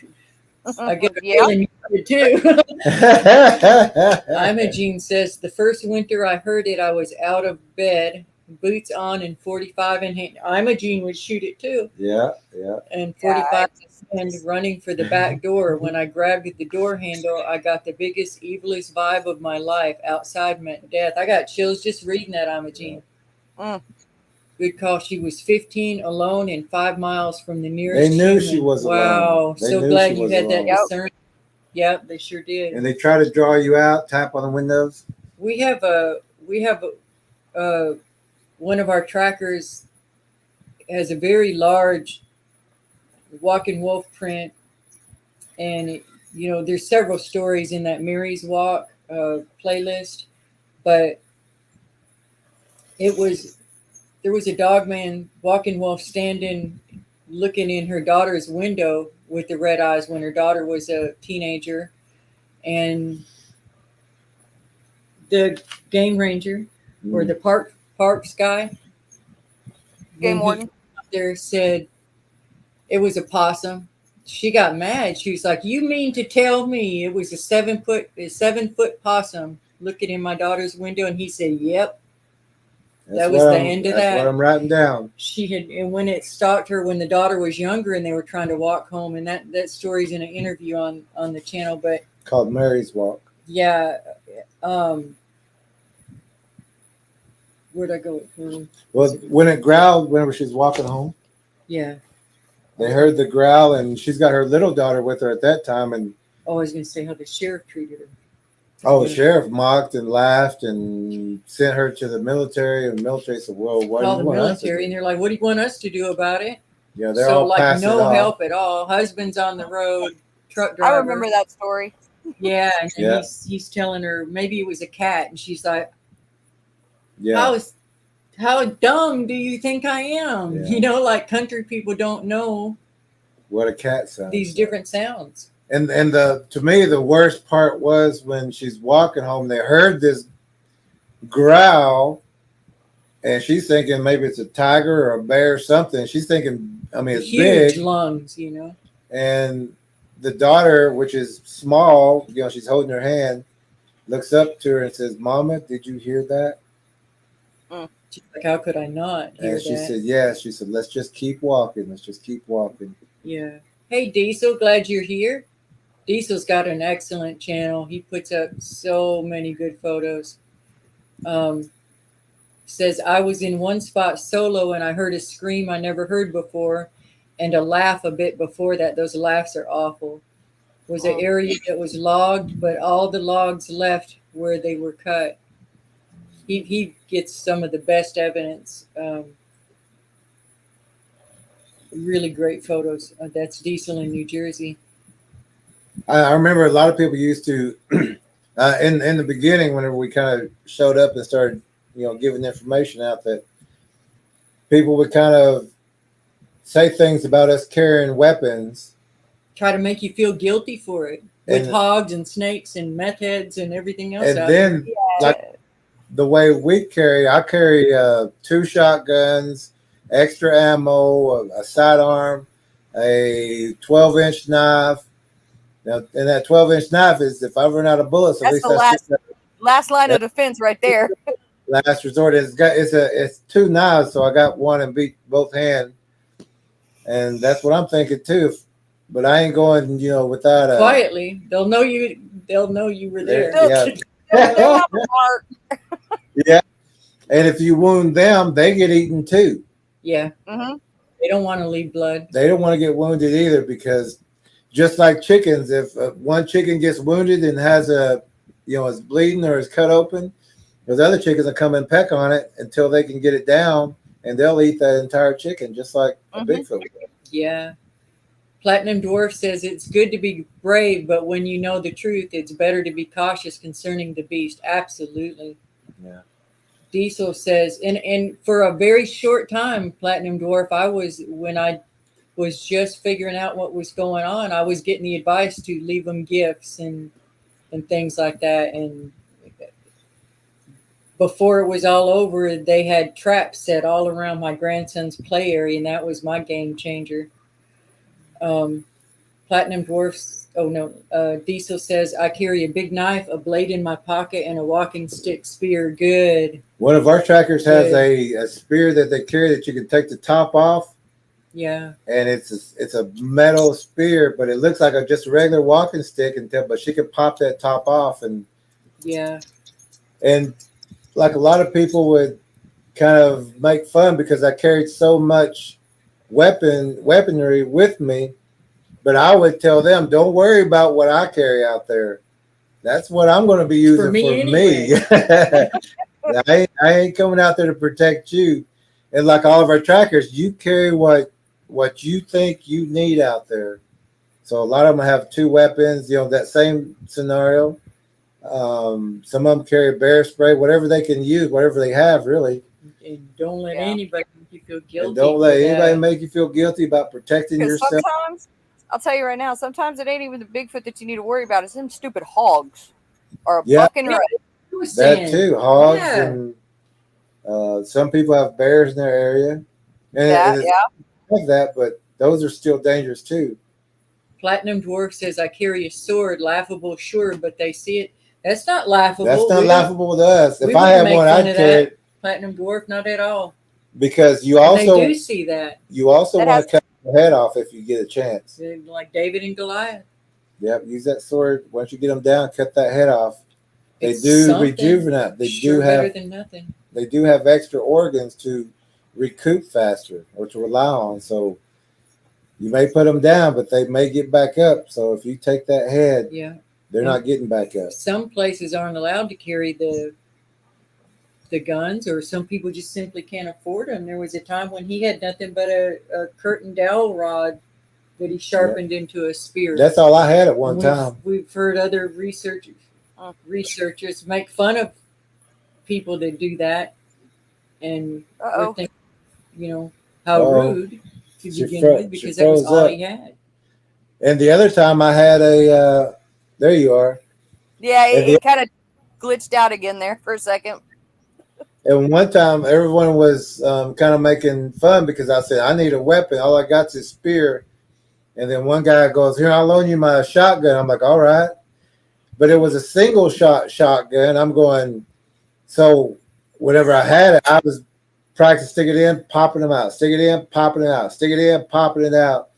And I was thinking, if this thing comes through that door, I wedged the spear so that it would at least get caught up for a second in that spear, so I'd have a good shot. I practice reloading real fast, but that's all I had. Mm-hmm.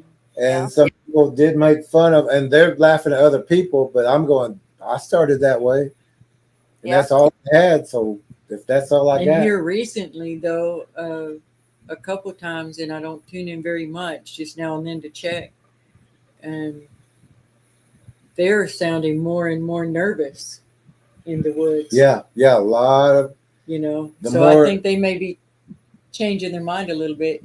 Diesel says a crossbow would be cool. It sure would. I was just thinking about that, getting a crossbow, because it's quieter. Yeah. And so I don't have to. And it does take a little bit of time to reload them. Yeah.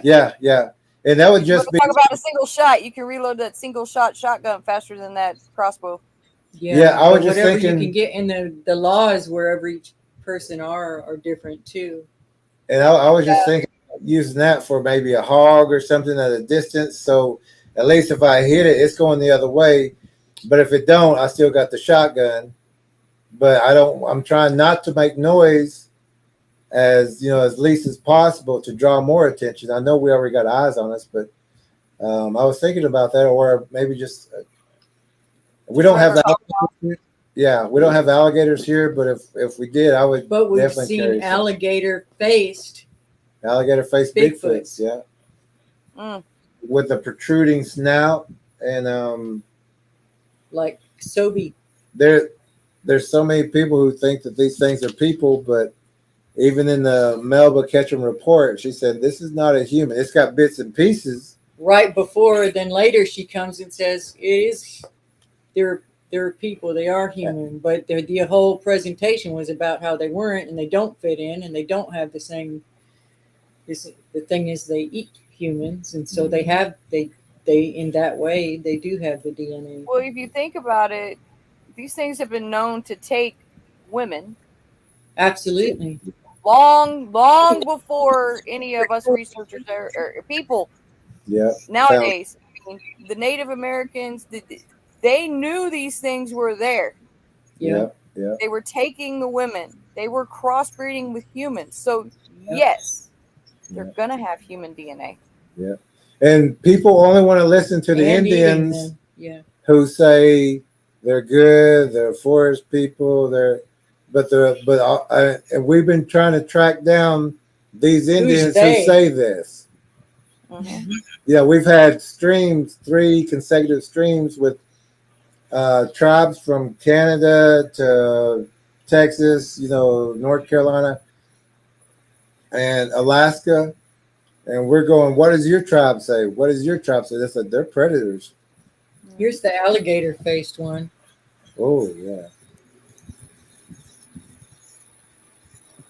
Oh, wow. Yeah, so fangs. That was about 6 foot tall. Had fangs. Standing. Yeah, ugly. Little ugly. There it is. Right there. And this one. Oh my. And that looks like a little. Like what? A demon. Mm-hmm. Yeah, it had, and we've seen some with just like shark-like teeth going all the way around. Oh wow. Some have seems like self-sharpening teeth. Where they sharpen as they slide between each other? Yeah. These 2 remind me of the monkeys in Wizard of Oz, the little flying monkeys. Yeah, those are what was that other movie? Critters? Oh yeah. Oh yeah. Those are just bigger critters. Yeah. Was there a video? And with all this information, all these channels out here, I don't see how people don't know that these things are real. This is in translucent state. Oh, you can see it right there. Is that glare? I think I got a glare. There's on a couple of. Is it one big one or is it 2 of them? You can kind of see the waves in it. Yeah, that's what we're looking for. So. And it looks like a line, almost like a cross. So it's almost like, is there one real tall one and a shorter one, or laying sideways in the trees? Ah, okay. Yeah, it's laying this way. Yeah, because you can see it go across the screen. Here's another one of it. It's just bad. Oh, I see it. Yeah, it's like right dead center. Yeah, all the and then down. Yeah, if we could blow it up good, it's like just laying sideways between some trees. And this is one picking up the colors around it, like the Chinese like a camouflage. Yeah, and the eyes are kind of slanted. You know, people have their perception of what they look like, and from the movies, from it can be anything else. You know, it has to have the cone head. It has to be this. It has to have, but they're not. They have crossbred and crossbred and crossbred, and that's how you get some that look human in the face, like the green one. Yes, it was green, but it had a human-like face. This is one holding a puppy. Yeah, you see the little white and black puppy. Uh-huh. Yeah. And I bet you if you brought your phone down a little bit, we could see the head of the critter. Yeah.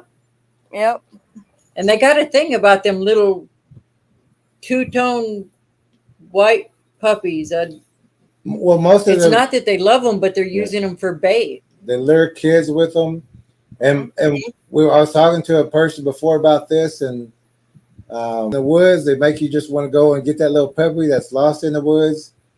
And then she said, "Oh my goodness!" She goes, "I almost did that at my gate. Yeah, I almost went off into the woods. In fact, there was a little white puppy out there." And she goes, "Now I know." And she said, "But something reminded her that she had to be somewhere." And she goes, "Oh, I can't go out there right now. I got to go." And I'm going, "That was God telling you, let's keep going. Let's keep moving." Here's one in a hoodie on a caught on a doorbell cam On the front one porch. of our regular tracks. Looks like it's got fish, like a fish. Sorry skin about that glare. And look at the, and see, and like I said, they all have different faces. And it had a let me no zoom two in are on the that same. face. No two are the same. It had I can't even that's see that. blurry. I can't see that. Yeah, it's like whiting out and blurry. That one had a little. This is actually a still shot off of the videos, so we got several still shots of it. But it also had their little dog laying right there next to it, and that little dog was like it didn't even want to look at it. It didn't. That little dog did not act normal at all. I think it was bleeding it. And, the little dog ended up dying. And so even whenever but it didn't act like a normal puppy. They're rambunctious, and it was just always super weak and anemic acting. And tired, scared. Yep, scared, timid. But also whenever they do birth or hatch these offsprings, like we're saying, no two are the same. No. And we always give the example too of the movie Twins, Arnold Schwarzenegger and then real tall and Danny DeVito really short. Yeah, and that's the way it is. One will come out that way, one will come out this way, the other one will come out this way. Stacked up. These are stacked up. One's in the back and one's in the front. One's a half face in the back, one's kind of a full face. And whenever you see one of the skeleton ones, it's like you're looking straight at a skeleton. That is creepy. It is. And we got some film of those. And everybody looks at it like that's a skeleton. That's not a Bigfoot. I go, no, that's Bigfoot. That looks like a skeleton. This is outside of a high school stadium at the Choctaw War Games.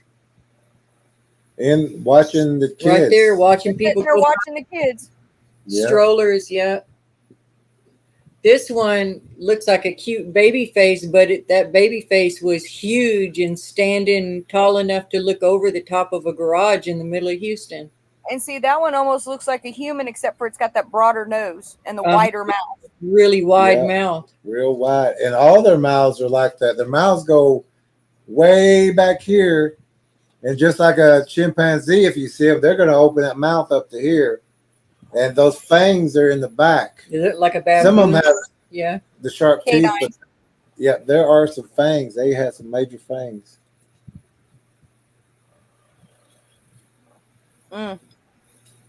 And their face will never have the symmetry like a man or like us, because it's multiple DNA. That's where you get the man, bear, pig, because it looks like a man here, turns this way, it's a bear, turn this way, it's a pig, or this way it looks like a wolf, this way it looks like a deer. And this one's peeking through can you see the eye? Yeah. Peeking through the foliage, watching. Yeah. And these are just some of the photos that we've taken ourselves, but there's other people on the tracking team, and even some of the candidates now that we have, they're sending us photos. We just got some in from Bob just I think today. Good sized Bigfoots, you know, right where they're supposed to be, right at the trap areas where we tell people to look. And they're getting some good photos of some Bigfoots in their areas now. This was several of them not far from us at all. In fact, that place where the video of the guy that stuttered a little bit. Mm-hmm. So it was pitch dark. She started second guessing herself. She was trying to learn that new land. And so we're on like a logging road type thing, and she's going this way 20 feet, then no, the other way 20 feet, you know, because we'd already done the track through the woods, and now she's trying to decide which way she needs to go. And he's steadily filming, and right before the that's off of a thermal. Yeah, so that's it all was pitch dark. They that's were all very we had. close. We didn't have flashlights, right?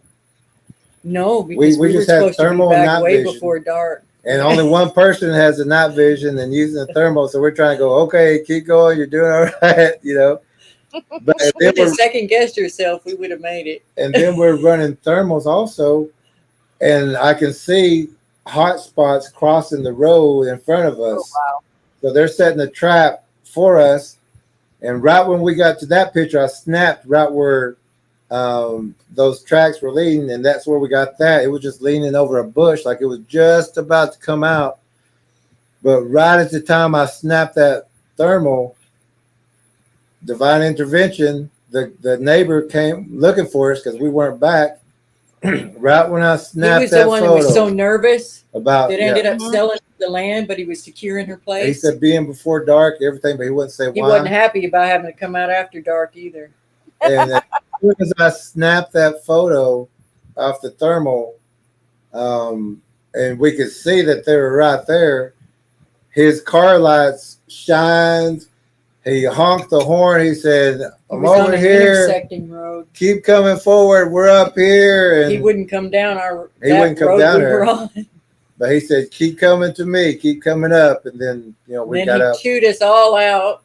Don't be out here at nighttime. He had, that place, huge bows right over the propane tank was a gigantic pull down. And yes, Diesel, we do get helicopters, low flying planes. We actually have one fly over us 18 times. And then the next morning it sprayed. It was coming to spray us, except we was already up and out and filmed it. We actually have it filming. And this is over 40 acres of private property that this plane is flying and it's spraying, coming right at the house. If we weren't out there filming, then when they had seen us filming it, banked right and took off. We called the authorities and nobody could find this plane. So nobody checked because like 50 miles is all that plane should be able to go before it has to go back. Well, as much as what they did. Refuel for helicopter. Well, if it's packing a liquid's heavier too, so it had weight, so that limits how far they can go too. Yeah, especially and they couldn't check ones. the private and public airports, and the tribal officer said he couldn't find anything, any permission anywhere, any record, but that he would keep looking, and we never heard from him again. Never heard from him again either. I have a friend on Facebook, and undoubtedly the state paid to have seeds dropped over areas to help with vegetation. And it's like a liquid seed fertilizer all in one mixture that they just come through and spread. And she lost one of her horses recently. He colicked. And they were taking down his old fencing. And they have grass coming up there that they've never planted before. So she's wondering if that's not from when they were flying around doing that along the highways and stuff. Yeah. Putting it on private land where they're not supposed to. Yeah. Platinum Dwarf, I don't know if you have our book or DVD, but some of the things you're talking about, we've talked about for about 2-3 years at least on the cloaking, the translucency. Mm-hmm. I wish we had our StreamYard paid up. I could show you some. Well, we did just show one translucent. We got another one in there. I showed them both. Oh, I thought that's someone of this. No, I showed both. No, the one was sideways and the other one's horizontal. Yeah. I'm talking about the dark green. Oh, you got. Oh, that. Oh, she showed the green one too. Oh, I'm sorry. I wasn't even looking. Diesel says many different kinds, 100%. Yeah. Yeah, no two are the same. I wonder why it's not rolling up on the phone. The chat Awesome. Rolling up. Come here. Come here. And a lot of the big thing is when they birth, they're not complete. So like us with what is called the Fibonacci sequence, but it's also called God's creation sequence or God's fingerprint. And we have a completion. After the 9 months, we're completed, we're ready. We arrive, and then we're physically cut into the physical world. We're severed from the spiritual, from our mother and from the spiritual. Now we're in the physical world. So we're not going to grow anymore. I mean, we're going to grow to be a man or the size, but a predator, because they have the spider DNA in the spider sequence, which is, whatever protein they have, they're going to mix into that new offspring. But it's not completed because the spider sequence just keeps repeating, keeps running. So this is why whenever the Bigfoots are small or juvenile, they still have like our form, and that's better proportion. And and they look kind of like us at then, especially from a distance. But as they mature or get older, the hand comes out and grows longer. With that mid tarsal, it grows longer. The foot starts growing out further than the proportional size. The torso grows up while the legs don't stay the same, and the arm grows out like the spider, because the spider has different size appendages. If you look at it, there's appendages, a little section, bigger section, and bigger section, and that's the same thing as the Bigfoot, but their sequence is not complete because it's like it's still trying to put more protein into whatever is going to be birthed or hatched, and it's like it's just cut off, but it's still not finished. So it's continuing, and then they can grow wings. They can still grow bigger fangs. They can grow a multiple eye, multiple ears, and things like that. So it's not through, even though it's here, it's not through changing. It's still changing. Depending I don't think they stop growing either, kind of like a snake, constantly growing. Yeah, they keep growing until either death or. And this is why there's like 40-foot ones, and people don't want to hear that. They look at you like you're totally crazy. We've seen a 35-foot one. Some of our trackers have seen 20-foot ones. Some people in Canada have 40-footers. And we're talking. Big ones up there in Canada and Alaska. Yeah, Alaska too. Yeah, Alaska's got some 40-footers. We had some guys on here before where they had to combat some of these things, and they were saying, and they were using 50 cals, and this is military people. Oh yeah. They were using everything they had, whatever they got, and some special weapons that they didn't. And there were some special weapons that they were given for this situation. Like they were being tested. Those soldiers were just food for. I think they were food. Things. Yeah. It was a test. They were cannon fodder. See what takes it down. How are they going to respond to this, and how is it going to? How are they going to react? How many will survive? And very few did. Yeah. This was on a secret area that has the black pyramid.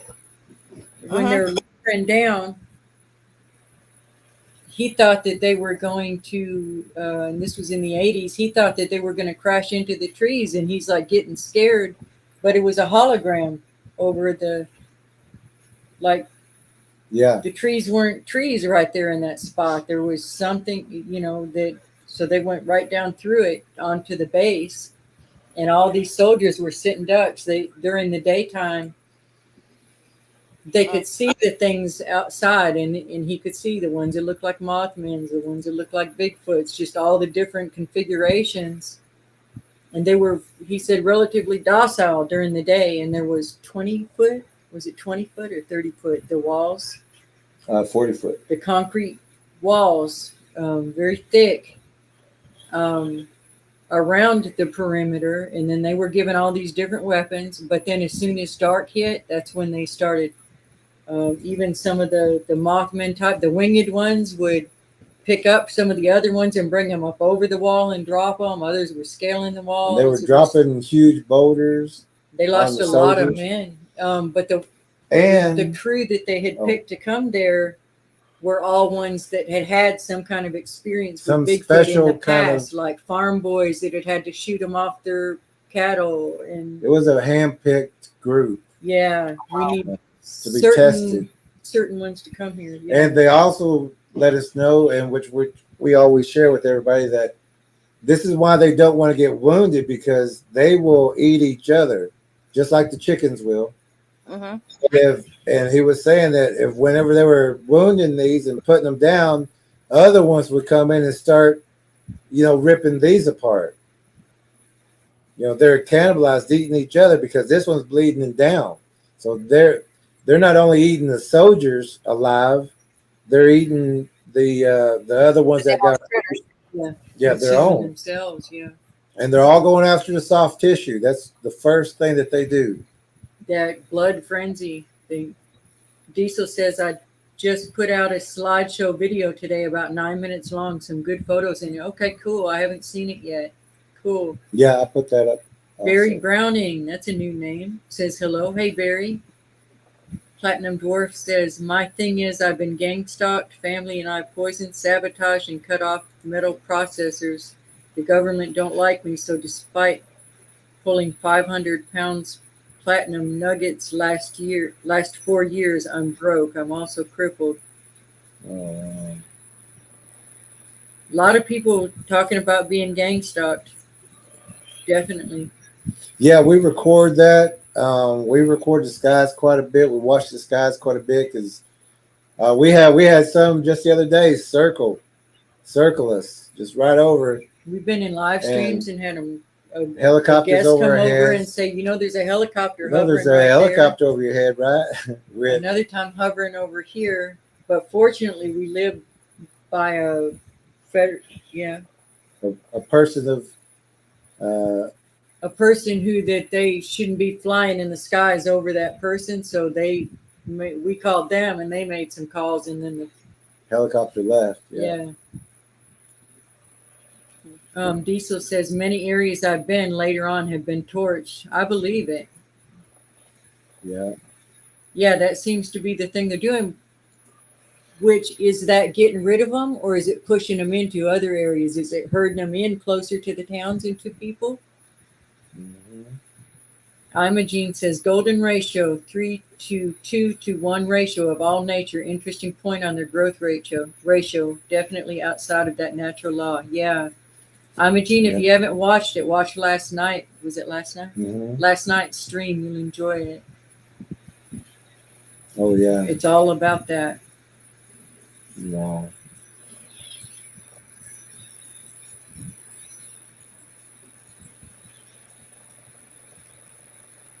That's it. Cut off. Okay.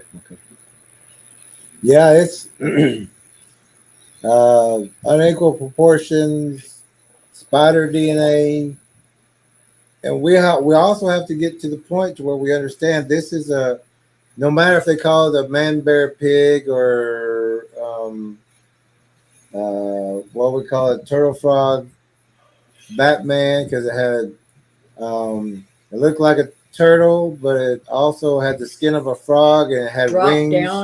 Dropped down from the trees and flew back up.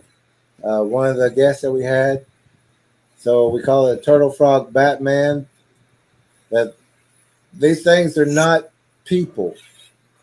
And once you actually see these things and what they do and know about the spider DNA that's in it, whatever configuration that we see, because like the other one was, it had a snout like a alligator,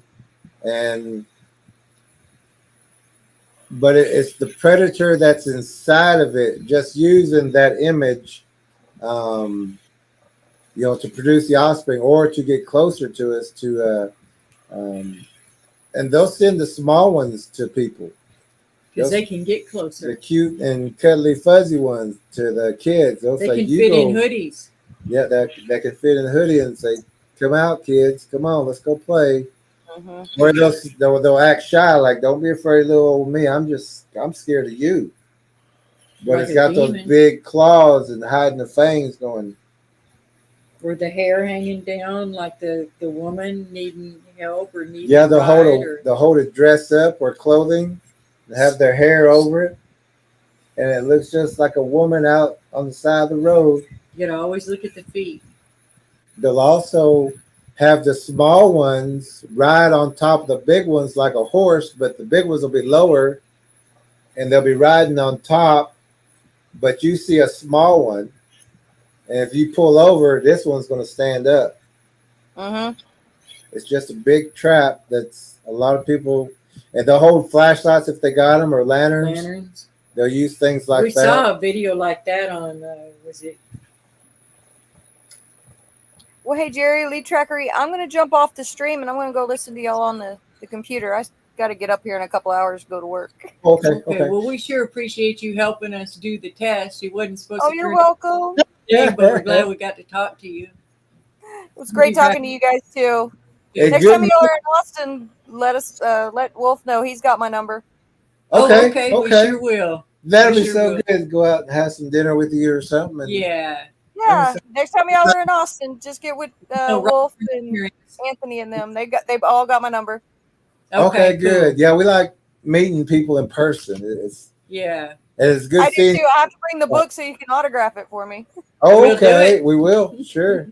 We might have a second book out by then. We're working on a different one. Yeah, y'all keep saying it's coming. I can't wait. I know. We keep thinking of more to add.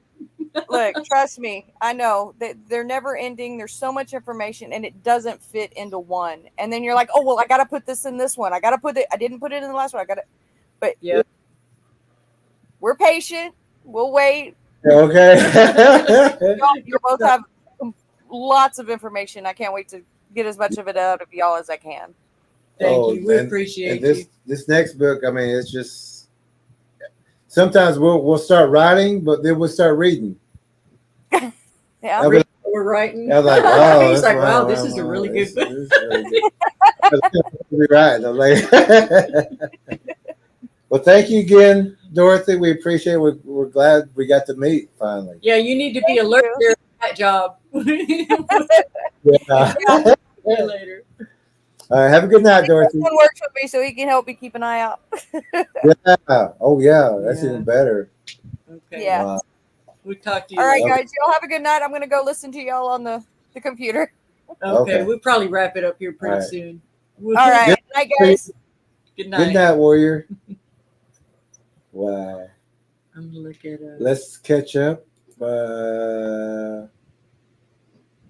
About Diesel. He's saying that they call him control burns in places that he's been, like a warning if they're too close to the people, I feel. Yeah, or it's to cover up an area. We've had some places where they cemented areas where these things or slaughterhouses were found. They ostracized the people who found it.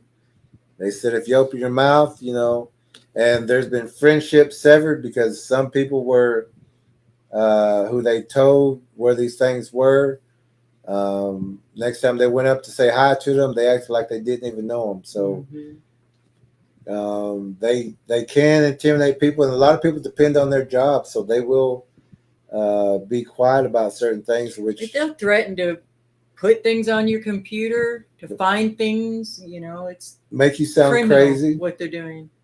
Try to find anything to get you And quiet. you know, at first they'll try to come at it. It's for the greater good. It's, you know, they'll try that angle first, and if that doesn't work, then they get more and more threatening. Elastic Machinery's here. Hey. And Wedge, see what Wedge is saying?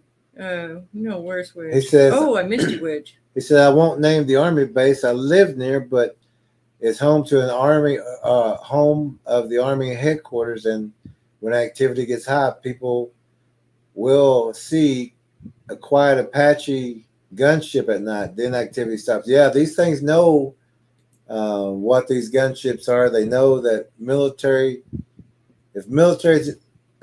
just means weapons.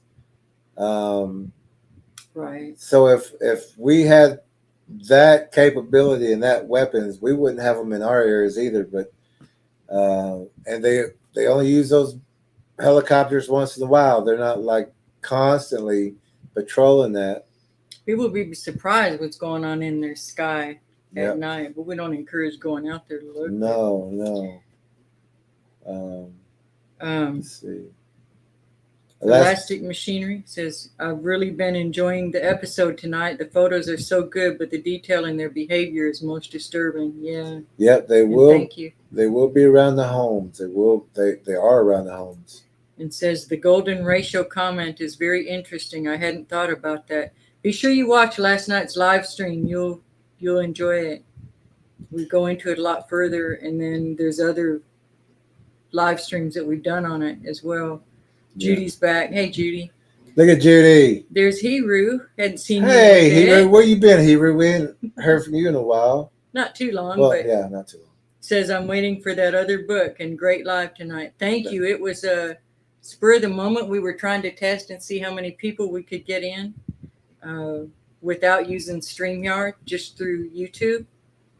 And then we got to talking. And everyone's going to love the new book once it gets out. There's so much information in it. It covers a lot. Things we didn't fit in the first one. It's some of the things we talk about, but and there's some people who we want to get on as guests, but we want to finish the book first because we know they're going to talk about some of the information, and when we add that information, we would love to talk to Gary Wayne. We want to make sure that the book is out, that it's already in print, that we can say, well, it's in the book. This is what we're going to talk about, because we don't want people thinking that we took it from someone else or anything like that. So, yeah. But we will have some great guests on in the future that it's just going to just broaden everyone's IQ on these things. But also, Hebrew, if you could watch that video from last night, was it last night? Mm-hmm. No. Yeah. Well, it's after midnight now. So yeah. Well, Monday night. Our last live stream. It's under helping read the fine print. It's just done on Monday night, 2 nights ago or 1 night ago. If you watch that one, there's so much information in that also. Judy says, quite a moon out there tonight. Yes, and partial eclipse. And what kind of moon? I don't know. But also, remember, on every full moon, those are feast times for these predators. That's when they get together in the forest and have a bloodbath. So before the full moon is at its peak, you're going to, if you have ravens, you're going to see that there are no ravens in that area because they're going deeper into the woods to be a part of that feast. And every full moon, they're going to be there for that feast. The next day after the full moon, around noontime, you're going to see 1 or 2 ravens. They're going to start coming back after the feast, but they're not so much hunting. They're just kind of getting back in their positions because they got full bellies. They ate last night. But if you look for that, you're going to understand that and watch the ravens day before. They're going to take off. They're going somewhere, or during a thunderstorm, wherever that tornado is, wherever that hurricane is, all the ravens are going to go there because that's free food. All the Bigfoots, all the predators are going to that storm because there's missing people, missing pets, Nobody will think twice about it. It's no. a good opportunity. And they're not going to check for blood loss because they'll go and drink the blood out of people and animals. But nobody checks for blood loss. They'll see that the house fell on somebody, but that person inside is going to have blood loss. Or whoever you find, if they say it's a tornado, hey, that guy's up in a tree, may not have been the wind that put him up in that tree. But if you check for blood loss, even in drowning, you're going to find that blood loss. We tell people if they can get an independent autopsy from on somewhere else on a drowning, a suspicious drowning, which there's been a lot lately. There's been a big increase in drownings. Check for blood loss. You're going to find blood loss if you do that. Although they can get what they need, and then if the body's still there when they come back for it, that's fine. But if not, they already got the blood from it. Yeah, and if people don't find that person, then that's food for them. It's also a super full moon. Oh. Elastic Machinery says, I saw a video of one of these things drowning a deer. You can hear it gurgling or growling while the deer struggles. I think perhaps the drowning allows him to keep the blood from being wasted. It does, and it also gets that adrenaline going. Fear. Because that deer is fighting for breath and everything. But a Bigfoot only needs about 1 inch of water to drown anybody. Those things can hold people's faces down in the water in 1 inch of water and kill somebody. But most of the times they're going to let somebody swim out and just pull them under and just hold them under. They're going to just hold them under till that person drowns. And then it's usually under the right arm or the right leg, right inner leg. You have to look for fang marks, cut marks, because they do bleed there because that vein goes up. They know where that vein is. The vein comes back up through here, or they'll even rip off the right arm and drink that blood from just like that, or they'll pop somebody's head off, pull their head off, hold them up, and just drink the blood out of them. Or the leg. Or, yeah. Right now is it Georgia where the drownings all of a sudden it's happening over in Georgia or South Carolina? There's North Georgia. Yeah. There's a lot of drownings happening in one. Odd drownings. People go down and don't come back up at all. They don't bob back up at all. You know. They're just getting taken under. Yeah. Also in Louisiana. Yeah. Lots of multiple drownings of people saying they just went under. These are people, are young people swimming, all of a sudden just go under and never resurface.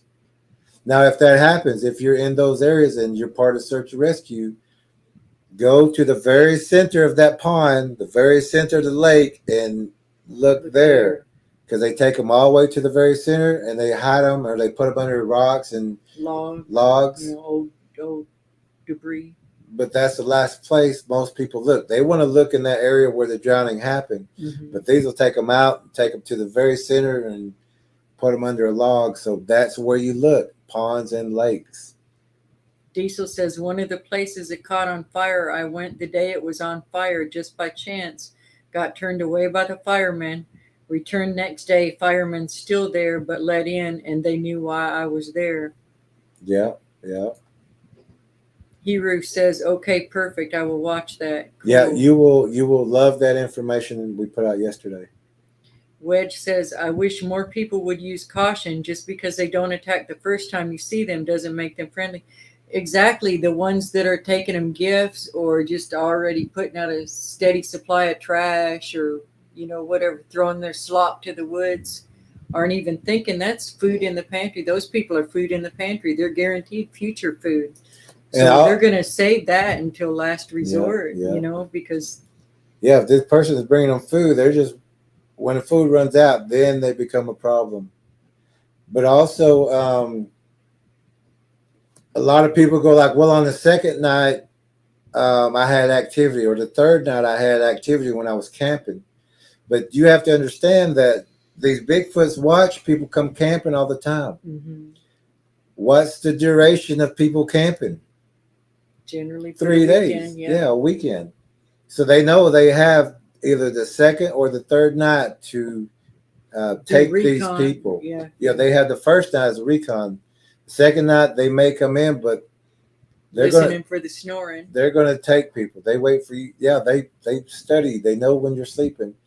And especially the people who go out there and drink and party and whatever, they're just easy prey. And we're getting reports of so many missing people. And I don't mean just in the history. I'm talking recent. Yeah. Very, very Right recent. Now it's happening. And the drownings are going crazy. There's no excuse with the technology now for there not to be a database between all these parks. Yeah.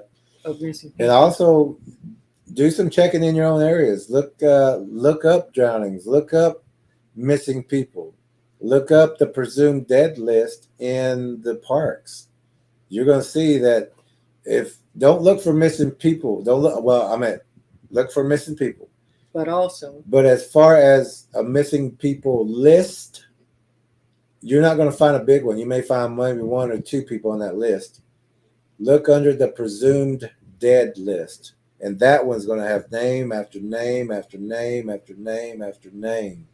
Because they push that to the side. Because everybody wants to look for the missing persons list. Which is going to be there. It's going to be only like 2 or 3. But that's not the list you want to look for. You want to look for the presumed dead list. Imogene says, "Geez, Jerry, I was just calming down from those pictures, but then you go and talk about bloodbaths." Sorry, Imogene. Jesus, dear God. Sorry, Elastic Imogene. Machinery says, "So it's adrenalizing the blood, adrenochrome." Yeah, I hadn't thought of that either. That's exactly it. Yeah, and they also take the awareness of the victim. They take the awareness of, and when I say victim, it could be an animal, it could be a person. But what they do is before they kill it, or before, and we all have this, God gave it to us. We could leave our bodies whenever we want to, or something like that. And you just want to go to God instead of be eaten by something. You can leave your body. Animals can do the same thing. They can leave their body. But a Bigfoot will hold that head up and look directly in the eye and eye because of the awareness, the window of the soul. They want that essence. They want that awareness to go to them. So they're not only getting the blood, they want the awareness too. So they're going to hold that head and look it in the eye, or look that person in the eye until that awareness comes out. And they're going to try to get that also. So we got to be careful with that. Imogene says, "I'm never going swimming in a lake again," and she's in camping's out too. Well, thank you. But what we say is have somebody, make sure you, wherever you go, make sure you clear the area, you scout your area. Always have one person watching the woods, and one, have them. Their job is security. Their job is just to watch, not go swimming, not drink, not stare into the campfire, not be on their phone. Their job is to watch to make sure it's safe. Just like you have a designated driver, have a designated spotter. Yeah. Watch that bank line, watch for currents, watch for moves coming towards, because they do swim underwater. They will turn a boat over. They will bump a boat. They will knock someone out of that boat and pull them and hold them down. We had some trackers run into that same problem. Actually, their sons ran into that problem, but they were warned about this, and they were shooting that shadow. Yeah, the day before they went fishing, that our tracker had informed them that these things will turn your boat over. They will swim underwater, and it actually happened that next day. Luckily, and the tracker said, "Please take a weapon. Please take a weapon. Just humor me." Yeah, I know you might think your mom is crazy, but please take a weapon if you're going out there. And they needed it because they started shooting at that shadow that was coming at them. And once it come out of the water, they were still shooting, but it was a Bigfoot that come onto land and went into the woods. So they will do that. They are very stealthy at this. If you're not paying attention, they'll swim underneath the water up behind your boat. So Be very careful. We've out also found under the docks dug out caves where there are no alligators. And then the big hook that we found was right there at the dock. Is that it right there? Yeah. I think that's the hook right there. Is it? Yeah, but it's too far. Okay. There's we found. But anyway, they dug out, and if you got inside of that cave that was dug out, you could see the people walking up to the dock. And so the first thing they're going to do is go to this right. They're going to go down there in that little shallow area and play around in the water, and just get snatched under with one of these hooks or a hand. Oh. People will the think hook was actually longer. We traveled too much with it. It broke. But this thing, it's you stick your foot in this. If they can get that wrapped around you and pull you, you're going to grab the ground, and it's going to look like an alligator drug you in, and that's what they're going to blame it on. And then there was one the Tracker M found. Yeah, that was about a 20-footer. Yeah, that one was huge by a bridge in Mississippi. And this right here, River Bridge. And they also use spears. This is a spear. This is made. It's a wood spear. I'll show you the tip here. It's been chipped. It's very sharp. It's been picked at, and it was standing poked into the water. So if you hadn't actually wiggled it to try to pull it out, which we've learned to do, it would just look like a tree growing there if you didn't know what to look for. And this will go through anybody that's in this area. This thing is sharp. Oh. Let's see. And chipped to form this spear. And you're going to find these at the riverbanks. You're going to find these in swimming areas. We found a lot of tracks in the water there, just in the edge of the water. A lot of homeless people there. We found a backpack with, it actually looked like that. It didn't look like a homeless person's backpack. It looked like somebody that had come to town for a training, like a ladder safety training event. And so it was all the stuff that had been collected, from that event. Yeah. Brand new looking. But the backpack's just laying there in this odd area up, and this was outside of Oklahoma City. Was it Oklahoma City? Tulsa. This was outside of Tulsa. Broken Arrow. Yeah, and that was odd. We couldn't find anything on the guy's name or anything, but that was weird. Situational awareness, imaging. That's right. That's right. Elastic says that's exactly how trained torturers operate. They empathize with their victims in a strange way to gain an awareness high. This allows them to not wear the victim out right away, too. Yep. Feeding on that energy. Yep. Hebrew says, what's the thoughts on the 411 missing David with the GHB connection of finding the water victims? First of all, I don't trust that guy. He worked or used to work with a mercenary group, De Beers, and I know that the De Beers security group is also is near the Ottawa Piscat tribe, where they hold them basically hostage. They lock them in trailers at night, and this is a tribe up there. That tribe should be the richest in the world, or possibly, but the De Beers security group has taken over that diamond mine. You're going to see De Beers diamonds if you know about diamonds, and he's a part of that, or was a part of that. So he's not a good person. And they do, if you don't know that part about him, then you know that he has a long history of covering things up or giving you a half truth, which is still a lie. He's never going to tell you the truth. So I don't trust him, and anything that he does, I don't want to be a part of. So, but there is a connection with the storms coming after events and the waterside attacks. Yeah, they. I think we did a part on A couple times. It's called Water Spirits. If you look at our channel, look under Water Spirits. We cover a lot of where they hide, what they do, and things like that. But it all has to do with drownings. There's so many drownings right now. There's so many missing people right now. A lot of people have a day-to-day life. They watch TV. They have a routine. Distracted, yeah. They're not on the internet looking for missing people. They're not on the internet looking for drownings. They're not on the internet looking for missing hikers. If people did that, they'd realize there's a lot going on in their backyard, in their state parks, in, just down the road. There's a lot of missing people, but the sheriffs, they all know about it, but they're not telling you, and if you don't know about them, that's because you're not doing research either. You're not looking for these situations. You're not looking for the drowning victims. There are some places that people haven't heard of drownings, but some of our trackers are going, there's been about 6 or 10 in the last 2 months in this same place. Normal people are still going swimming. Those are the ones coming up missing or drowned.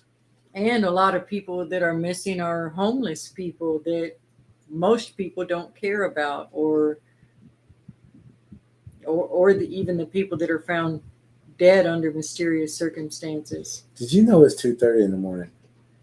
No. Diesel says for Diesel it's probably 4:30 in the morning. Joyce just says, just woke up. Good morning. Yeah, Joyce woke up. Yeah, so it's about 4:30, 5 o'clock in the morning. And I went, good morning. I looked at the clock. It's 2:30 in the morning here. I didn't know that. Diesel says, I come across chairs in strange spots where you would never carry one. I believe it. We've got one down in the woods here, and we saw it again the other day. It's just a folding metal chair, and it's just in a weird spot. It's in a great blind. It is. It's right there on a game trail. So is it a trap? That's funny. You should say that. Mm-hmm. Elastic Machinery says there's witness testimony of several torture survivors, with some who experienced looking down on themselves, speaking to a group of beautiful, calming, and loving people. They say they were angels. Well, there are angels. I don't know the situation. I remember some tornadoes here in, maybe that was Arkansas, and they had the kids at the school all huddled into one area, and they were praying, and the roof blew off. And then later, to deal with the trauma, the kids were, given drawing tools, and just told to draw what they remember, to work it out. And a bunch of the kids drew what they could see. It was like butterfly wings and angel wings and things like that over them, because the roof blew off, but the kids were fine, and they were still all protected from that. That's what that made me think of. He says let's see, and that she went through enough for now. She needs to rest so she can survive, etc. I think that was a survival. Yeah. Hebrew says, wow, that is very interesting. Thank you. Joyce says, just woke up. Good morning. 3:30 her time. Oh, okay. Boy, you got up real early. Okay. Morning, Joyce. Everybody's up at this time. Yeah. What's everybody up at 2:30? Well, we're up too. Elastic Machinery says, I avoid asking names in chat to keep drama from distracting us. So I'll ask one of you for which David you mentioned his last name later. It's the missing 411 guy. Yeah. Malcolm. Malcolm. We had to be here at 3:30 in the morning to hear from you, Malcolm. Yeah, Malcolm. We got to wake up with 3 in the morning. We got to wake up at 3 in the morning. We were talking about you a while ago. Yeah, we were talking about you. He ain't gonna come back if we chastise him. He said, Alito, everyone was surprised to see y'all live, but of course, warriors don't sleep. That's right. We don't sleep. Ever. Apparently. But hopefully we're going to see you at that in Honolulu. And if you are there, let us know. We got on tonight to test how many people we could fit into the room on YouTube without using StreamYard. because they keep jacking up their price. Mm-hmm. And we worked that out, and then we just never left. Yeah. People started coming in, and we started all talking. Judy says 234 here. Okay, yeah, that's what it is here too. But I was surprised. I looked down and said, "Good morning." I'm like, "Whoa, it's 2:30 in the morning." So many people on it this time. This might be the best time to have a stream with this many people on at 2:30. Here and there, not every day. Yeah, no, I don't think we could. We'll mix it up. All right, Diesel. Diesel says he's hitting the second. I think we're going to hit the second too. Yeah, we're very glad you popped in, Diesel, and we'll check out that one, the video that you put up. And all the people who are here, good to see all of y'all. A lot of y'all we hadn't talked to in a while. We usually don't get up at or have a stream at 2:30 in the morning. Yeah. So it's good hearing from all of y'all. Bob says, I have thought that the GHB connection to drowning victims could be something to do with predator Bigfoot venom. GHB has been used in the medical setting as a general anesthetic. Oh, GHB. Okay. Interesting. Judy says, hi, Diesel. Hi, Diesel. So it looks like everybody's going to bed. Well, Malcolm's here. Let's go. Yeah, we're going to get on to him for never popping in. He pops in, and we're going to. Everybody saying good morning. We're going, oh, okay. Well, I'll take it. But we do have a really good live stream coming up on either Friday or Saturday. And it's going to be about predator Bigfoots, predatory humans, and spiritual predators. Mm-hmm. All follow the same patterns. All look for this. The same type of prey, same type of victims. We've got pages and pages already of notes of things that we want to talk about with it, but that's going to be a really good one. I'm excited about that terrible subject. Malcolm, okay, good, Malcolm. Contact us either at least by October the 1st, so we can make plans on where we're gonna. Hey, did we put that thumbs up? Look at that. There was a thumbs up. Do we? There we go. Elastic Machinery says, I agree with Jerry about being cautious about testimony regarding angels. It absolutely annoyed me when I was in a Christian cult, and we're going to be talking about cults on the in that live stream in a couple nights. I really appreciate you both being discerning. Thank you. Thank you, Elastic Machinery. Hebrew says, thank you again for the answer, Bob. And Elastic Machinery says it was nice catching up. It sure was. It sure was. We had a good time. It was nice, yeah, that we didn't have a topic, so we did just get to visit, and we need to try to do that more often. We should. Least, yeah. Usually we're just trying to do a presentation and give information Shushing out. Everybody. But we do love talking, Yeah. So we'll try to do that. Maybe we can have that. Yeah, maybe once. I think we said that the last time we did. Yeah, I think so too. But most time it's an interview or presentation. Plus, we got our tracker meetings, and then we have our warrior tracker training candidate course that we're going through right now. So, but it's all right. It is so good to catch up with everybody and get to talk. We got to meet Dorothy. That was the first time to talk with Dorothy. Let's see what Elastic Machinery says here. I recall some GHB drownings in the UK years ago, when also covered by that missing 411 guy. I remember the name now. Very sus info at times. Yeah, it won't ever be all of it, the whole truth. They're going to hide it. Hebrew says, definitely a great live. Thanks, Tracker E and Jerry. Thank you.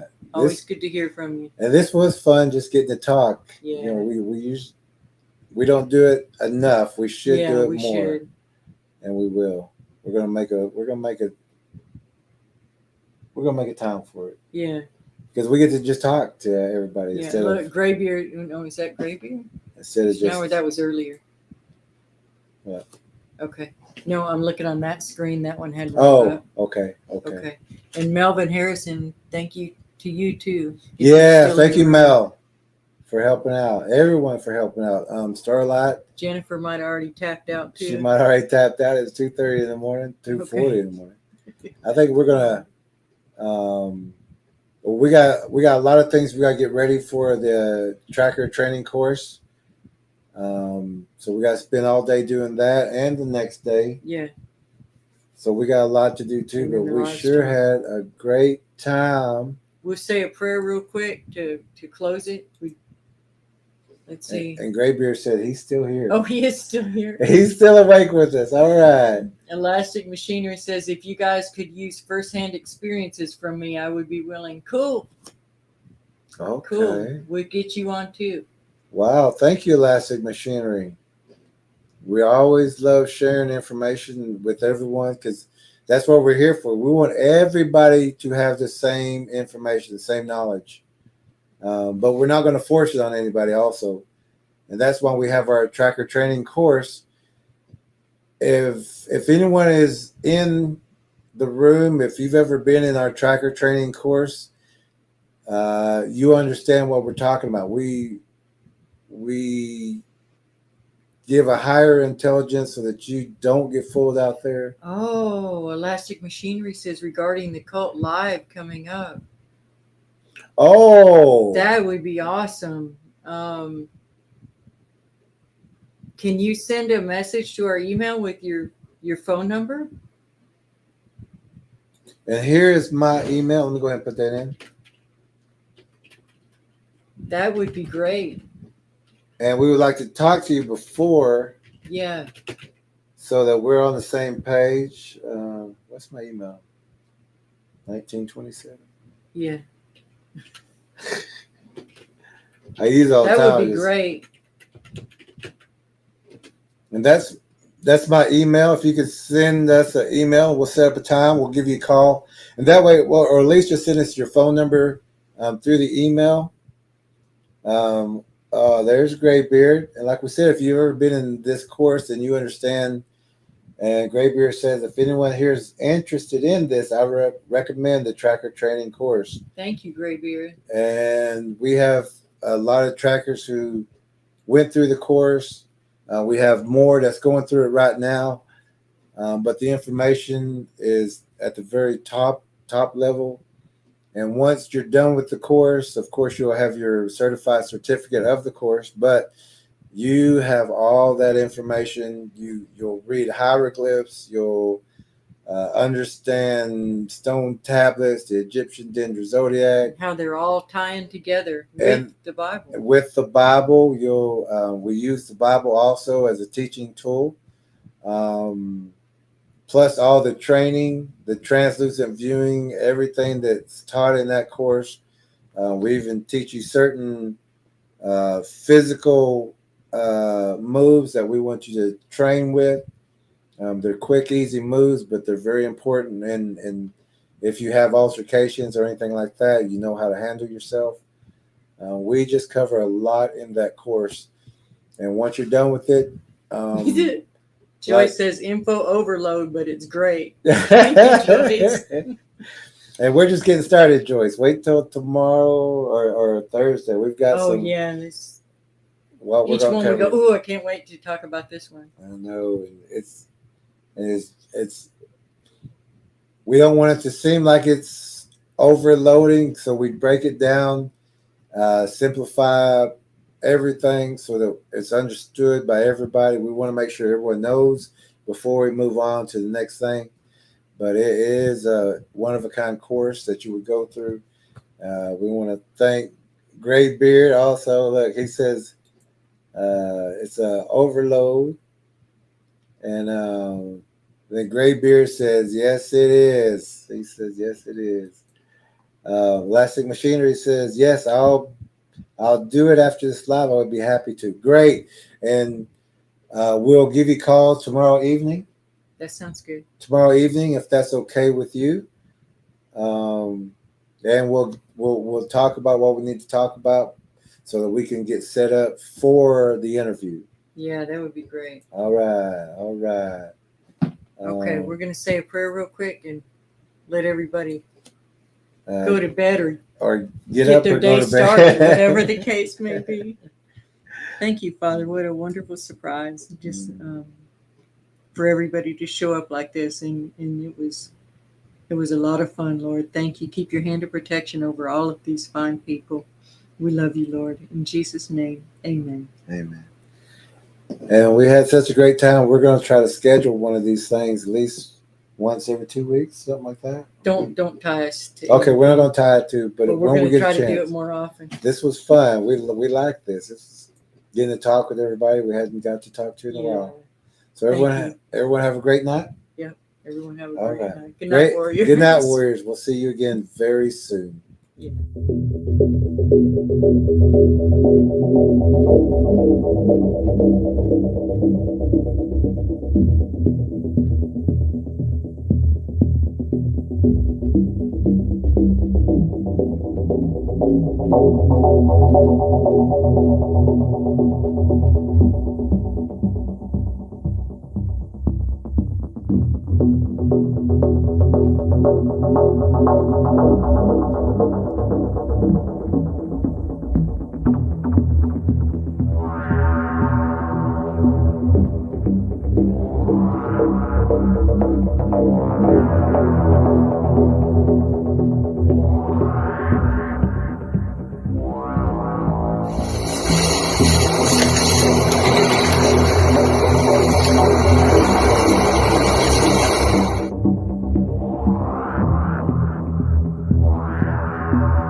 Are we moving? So beautiful. Are we moving? So weird. The effect's not quite the same on film. So we're on our way in a snowstorm to go try to find someone that's lost in the woods. You gotta say a prayer.